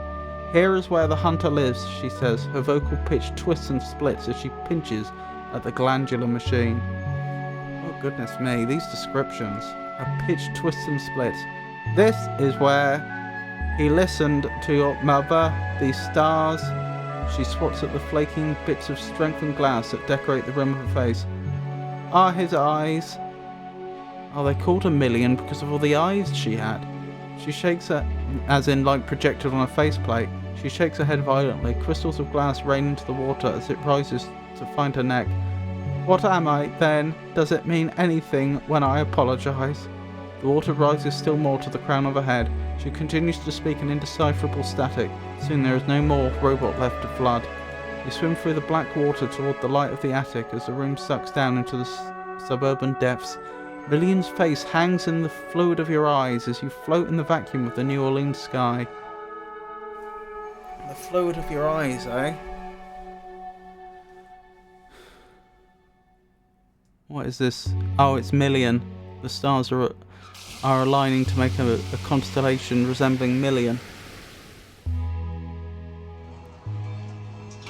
And we can't go through there again. Oh, but it's half unlocked the door, I think. Okay. That's progress. I appreciate all the lore dump there.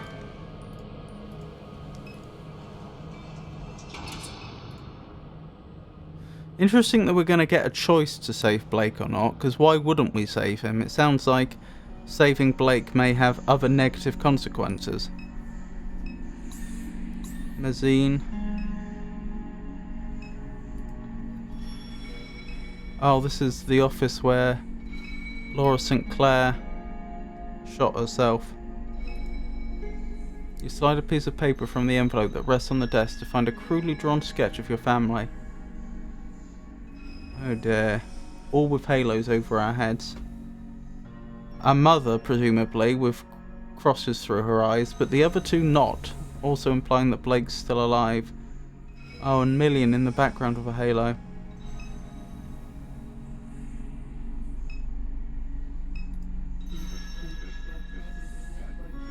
Yeah, look at... I wonder if this is after she shot herself. I'm trying to interpret the art. Kay, did you come to watch the flames with your pawpaw? I hope you don't mind me being here, inside of this blessed memory. The finery at night is just so splendid, isn't it? It shines still more beautifully in your mind. Thank you for allowing me to visit, if only for a moment. I hoped we might have a word together before our journey begins. I think this is actually Pawpaw speaking, through Laura St. Clair. I've lived many lives. One of them I lived in this town. I watched them build this place. I watched the plantation land become machine land. No one minded me being here, waiting for all the pieces to assemble. Time bombs are time machines. They release the future into the streets. This refinery was a time bomb with or without me. It took less than it might seem to unstick the future from its snare. I shaved a little hole in a pipe elbow. In a pipe elbow? What does that mean? I left a servo motor behind in a box of treasures to help it strike. Little things, little boxes, little bits of rock. That's all it takes for a town to explode. And just like John, Blue was gone. No trouble for us anymore. So Pawpaw killed our father. What are you? I am what they say I am. I was never young. I walked the eons. I came upon the tar seeps of these desert wastes, and I crossed the steeps and oceans to this place. Cast from each illusion of hope, a promise I kept with the young man. Who's the young man? A kingdom for this earth. It could never be. We sat all of us in the shed among the figs where the stars shone through the rafters. She who carried his seed pointed there and said, Old man, you live forever. Lead his children there. His kingdom awaits them there. Is he referring to the Virgin Mary? And so I will, you see. You're lying or you're delusional. Not great choices.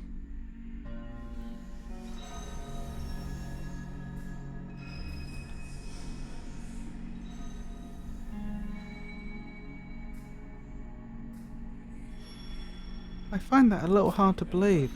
I would not lie to you, Kay, about this. I would not lie.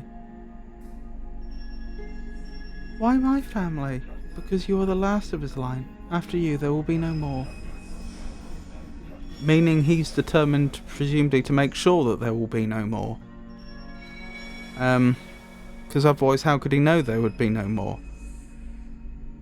If Kay or Blake had children, and they had children, and so on. This is something your grandfather knew. He tried to tell others. Then he laughed, as many do when confronted with the truth. What did she find? A messenger, a vessel of God's light, an angel, who will guide and protect us as we fly. I've made the room nice for you. When you enter, I'll be there, and your brother will be there, and your mother as well. Your seat is prepared at the foot of her throne. Of her throne? Interesting. Sit when you enter, child. We will leave the sins of this world behind.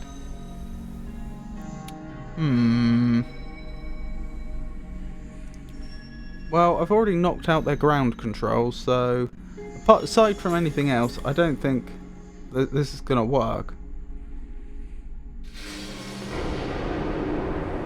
Oh, blimey. Can't go back.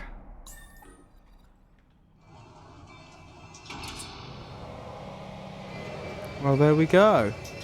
And here we're going to have a decision, and we're probably going to have to think very carefully if we want to save Blake. Not that Paw Paws indicated in any way that he intends to hurt Blake, but still. I think we don't want to get on the spaceship. Well, we're on it. I think we don't want to stay on this spaceship. I think we want to... Excuse me. I think we want to get Blake off, and I think we want to get LeBlanc off. That must be our mother's body. That's poor Paw. That's poor Blake. You see your mother for the first time in 5 years. Her corpse bears almost no resemblance to the woman you remember. I am glad the developers haven't gone into gory detail there. Blake writhes desperately in the chair.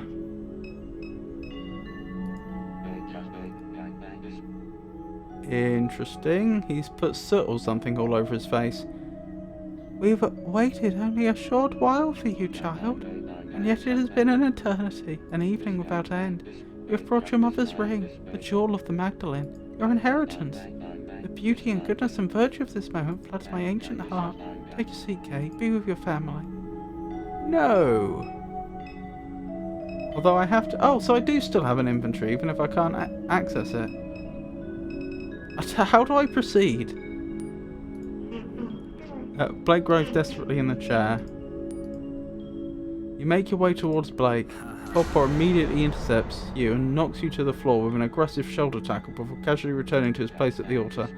I would never restrain the dear one, but Blake doesn't know what's best. Please come and have a seat with your family.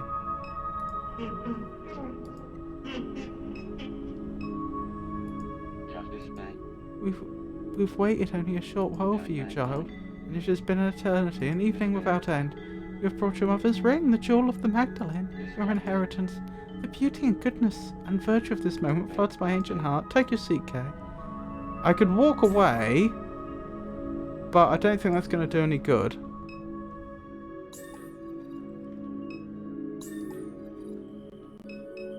LeBlanc's gone. LeBlanc is gone. I could dive off of here, but that's not going to save Blake. I'm struggling to see how I save Blake. Oh, diving off of here isn't a stupid idea, because presumably there's no way he'd want to leave without me. He's a bit stuck if I jump off, but I don't know if the game's going to interpret it that way.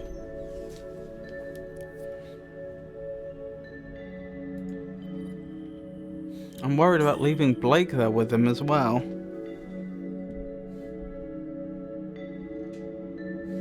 It seems like an odd way to save somebody to abandon them.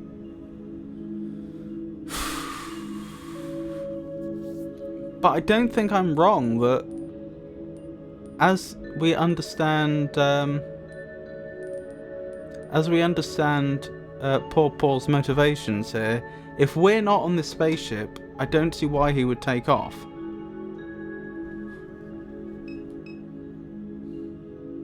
Sitting on that throne is just giving him what he wants, and I don't think that's in anyone's interest. Dive into the lake alone? No. The game's stressed alone.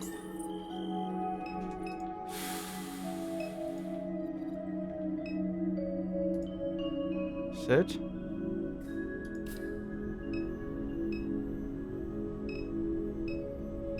I am really struggling to see what our other options are here. There is the possibility of sitting and then trying to take advantage of some opportunity that may arise later, but then it may be too late.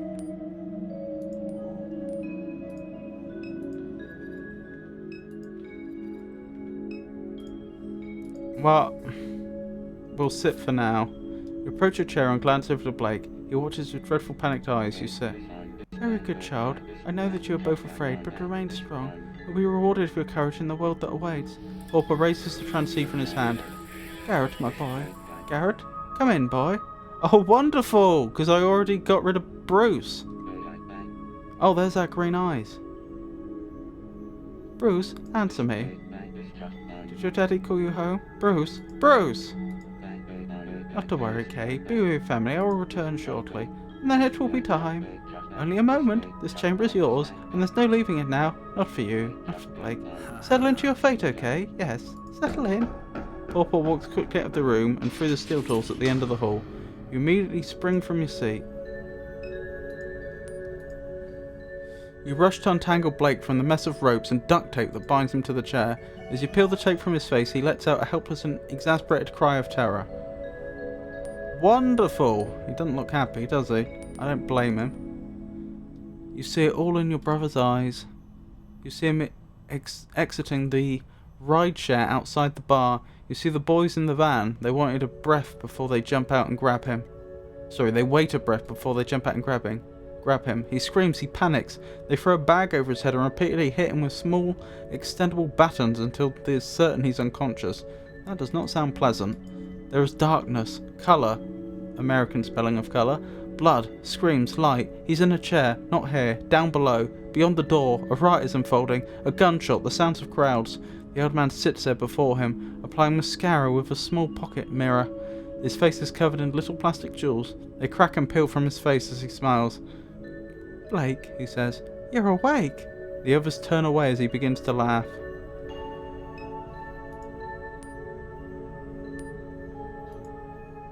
The sphere hovers above your mum's head without any apparent motion. You wrap your arms around your mum's corpse and lift it from her throne. She's even lighter than you expected. She feels like a bundle of sticks wrapped in fabric. She smells like orange peels and myrrh.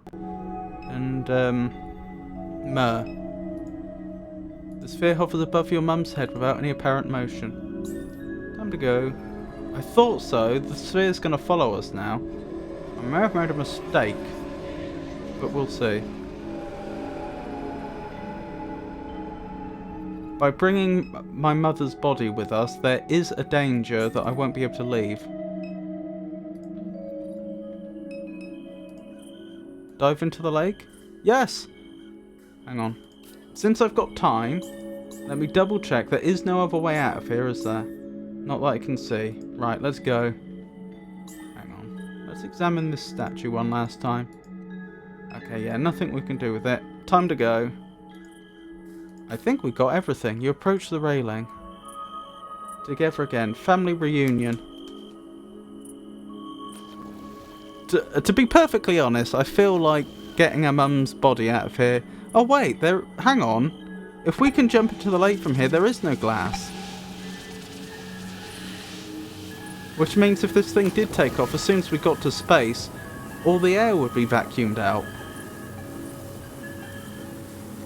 Complete. Finish the game. Anyway, yeah, I was going to say, getting her mother's corpse I considered just to be a bonus. At the end of the day, getting Blake out of there alive was the most important thing. You dive after your brother as the yacht begins to rock and convulse. You plunge into the familiar sediment of the lake. You grab your mum's wrist as she floats face down in the bayou, dragging her along with you. Blake swims desperately towards the land, and for a while you do too. Till the old man calls your name. You turn to face a rattling starship against the breaking dawn. He stands at the opening from where you jumped, wearing a twisted frown. The expression deepens into something horrible as the airlock closes around him like the lid of an eye. Your hut begins to lift from the ground sluggishly. With great effort, you hear cries from somewhere in the swamp, screams, angry protestations. A tearing piece of machinery tilts away from you. You exhale and drop deeper into the water as the wall of flame rips across the bayou. You struggle to swim through the depths while hugging your mum with one arm. At last you arrive at the bank, gasping as you pull her from the water. Blake emerges from the flickering shadows and hoists the corpse awkwardly above his shoulder. As you gain your footing in the mud, the terror has not yet left his face. You look back at the whine of... You look back as the whine of a motor cuts through the noise. The detective pulls the aluminium boat along the bank. LeBlanc made it. I wondered if he just jumped off the edge. All aboard? He gasps. You and Blake load your mother onto the boat. You help the detective aside and take a seat at the stern as the rocket collapses violently into the swamp. Good, we made the right choice then. Throttling the motor, you guide the boat towards the refinery that burns on the horizon.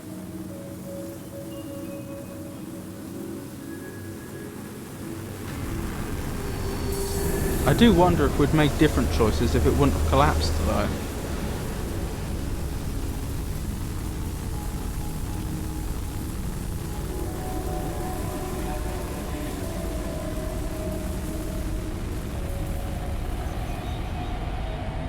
So, it was from space. Developed by Geography of Robots. Goodness me.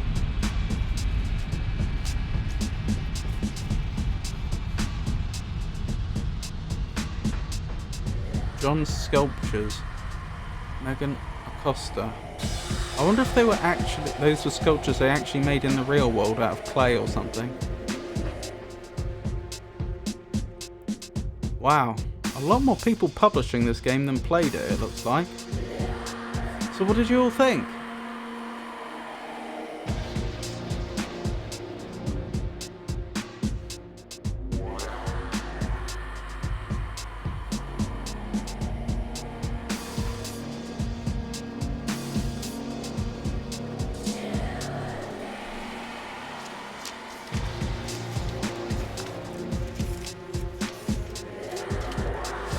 We got the good ending. There may have been a better ending, I don't know. I thoroughly enjoyed it. I thought it was a very interesting game.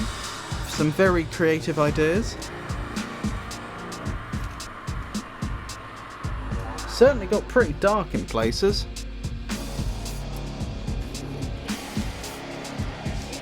Not really a game for the squeamish.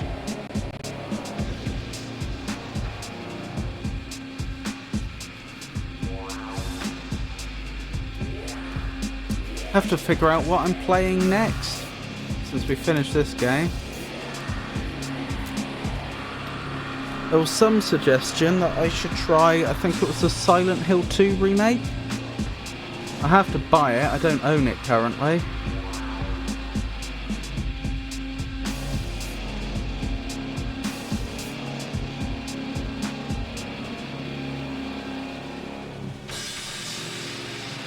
The Merriweather Play Noto Open Dyslexic Lana Pixel and Roboto fonts are licensed under the Open Font license. Interesting.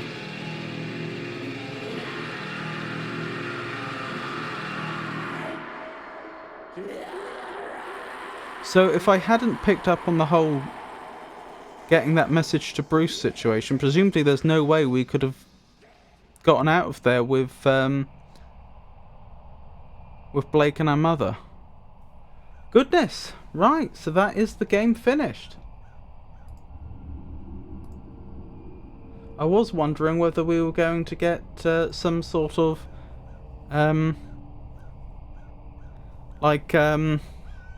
post-game cutscene or something, or yeah, some sort of epilogue, but no.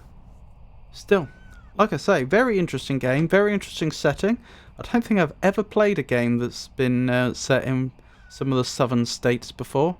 I mean, I know a very small amount about that part of the world from films and history documentaries and what have you, but not a part of the world I know all that much about. Right, so best wrap up then. So like I say, that was Norco. Just trying to think, I mean, what would I have to say about the Norco, having played it?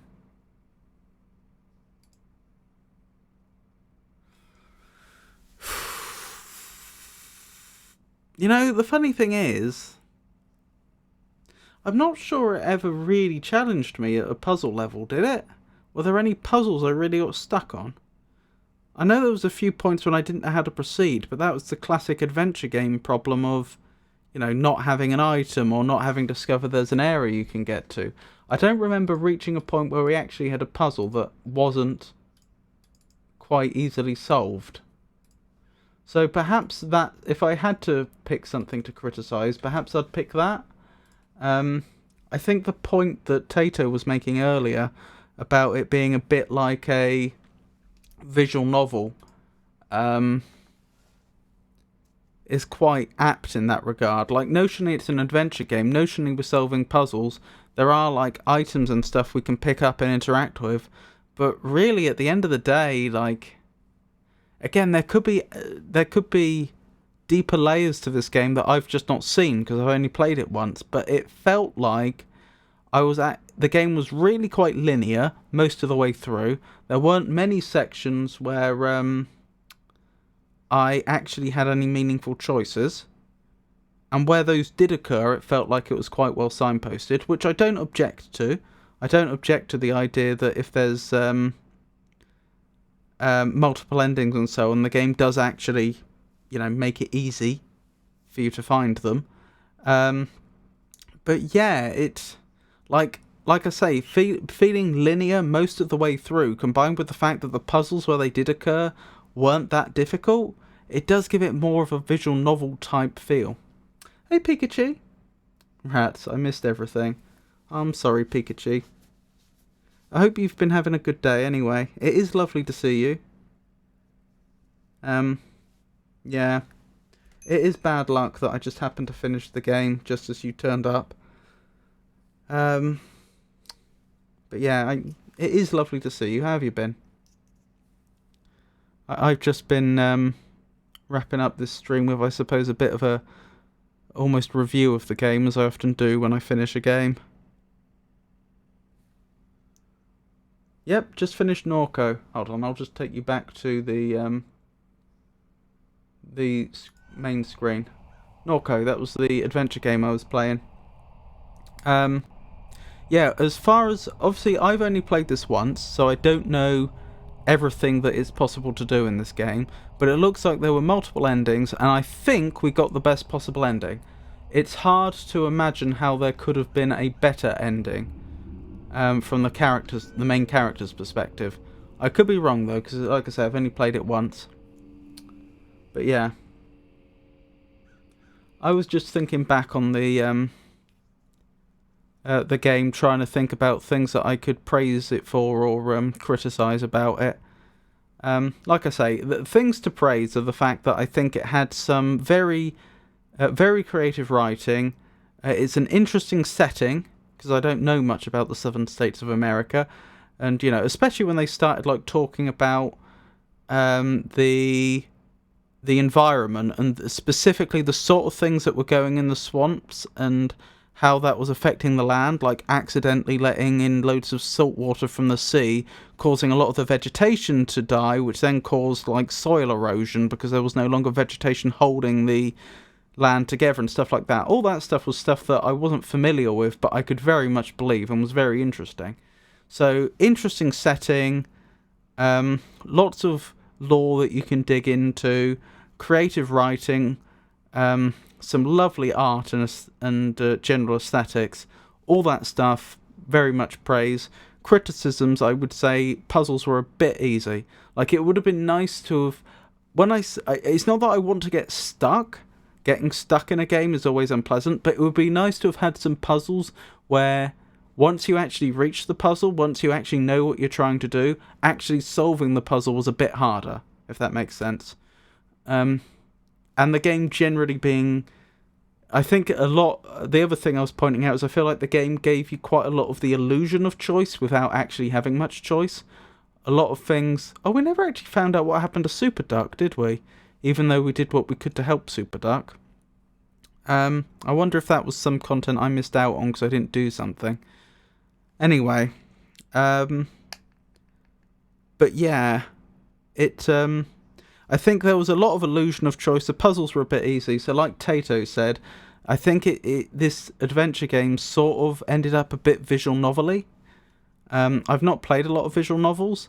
I'm trying to remember if I've played any. I swear there was a visual novel I did on stream, but off the top of my head I can't think what it was.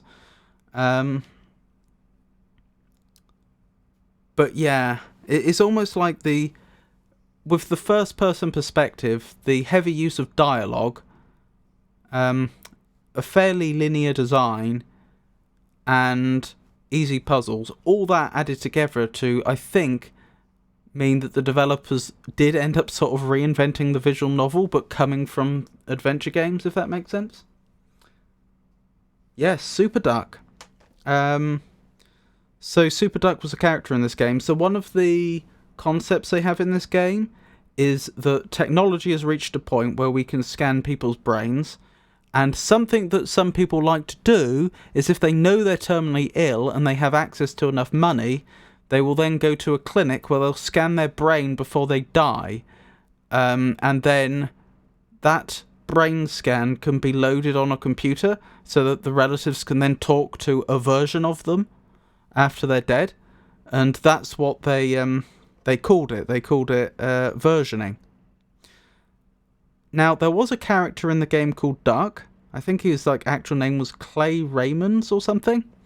But his nickname was Duck. He was terminally ill. He had his brain versioned. But then somehow he lost the actual hardware that had his brain scan on it.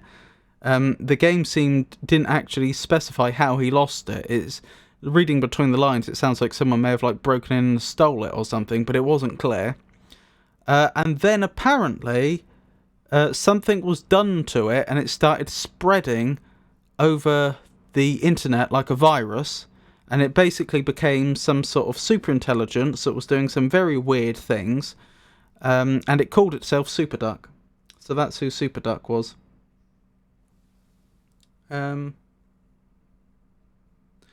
But yeah, like I said, that's what I mean about the creative writing and so on, and the interesting setting. That's some interesting stuff they came up with. I mean, not necessarily deep and profound or anything, but just for a little video game to keep you entertained for a few hours. That's some interesting ideas. Anywho, I had probably better wrap up this stream properly. So my next stream is going to be tomorrow. That's going to be more Dark Souls 2. We're still, I think, technically in the tutorial of Dark Souls 2. I've defeated the hippo monster, and I've got the ring off of them. And I think the last thing we were doing was going through the various tutorial sections. I think we beat a combat tutorial. I don't know what the other it was like a cave that you had to work your way through with some low-level enemies. We did that. And that was the last thing we did. So I think when we get back to Dark Souls 2 tomorrow, I am technically still going to be in the tutorial. But yeah, we've got that. Monday, I don't know. I'm going to have to pick another game, buy it if necessary, install it, make sure it works. And then on Monday, we'll, like I say, be starting something new. Obviously, I take suggestions. I take suggestions on stream. If people want to leave suggestions in chat, there's also our Discord server where you're welcome to leave suggestions. There's a whole channel dedicated to stream suggestions. Currently, I'm leaning towards possibly doing the Silent Hill 2 remake because Tato suggested that could be really good. Only thing that puts me off is I think it's quite expensive, and I don't like to spend lots of money for games that I play on stream simply because I play so many games on stream. And I don't have a lot of income. It would, if I was paying full retail prices for all the games I play on stream, it would wipe me out. I can't afford to do that. That's the only thing that puts me off. If it weren't for that, I would be much more keen to just say, right, it'll be Silent Hill 2 remake next. But we'll see. I'll play something next. Like I say, taking suggestions. And yeah, I think that's everything. So thank you for joining me, everyone. Thank you. Oh, I suppose one other thing. Let me know what you thought. I mean, I suppose there is a slight problem here that the few people that are still watching at this point are probably people who either did enjoy Norco or would watch regardless. But yeah, I am trying to grow the channel as best I can, so I need to know what people want to see. And frankly, if the viewership for Norco wasn't fantastic as I played through it, if you want to see something else, please do let me know. I do this for you, the viewers. So I need to know. I need to know what you want to see. But anywho. So yeah, I've told you when the upcoming streams are. If for any reason my streaming schedule should change, then I'll announce it on social media, which currently means X, formerly known as Twitter, Blue Sky, Mastodon, and Meta Threads. And I would also announce it on our Discord server. And yeah, I think that's everything. Thank you for joining me, everyone, and I hope you all have a wonderful night. Good night, everybody.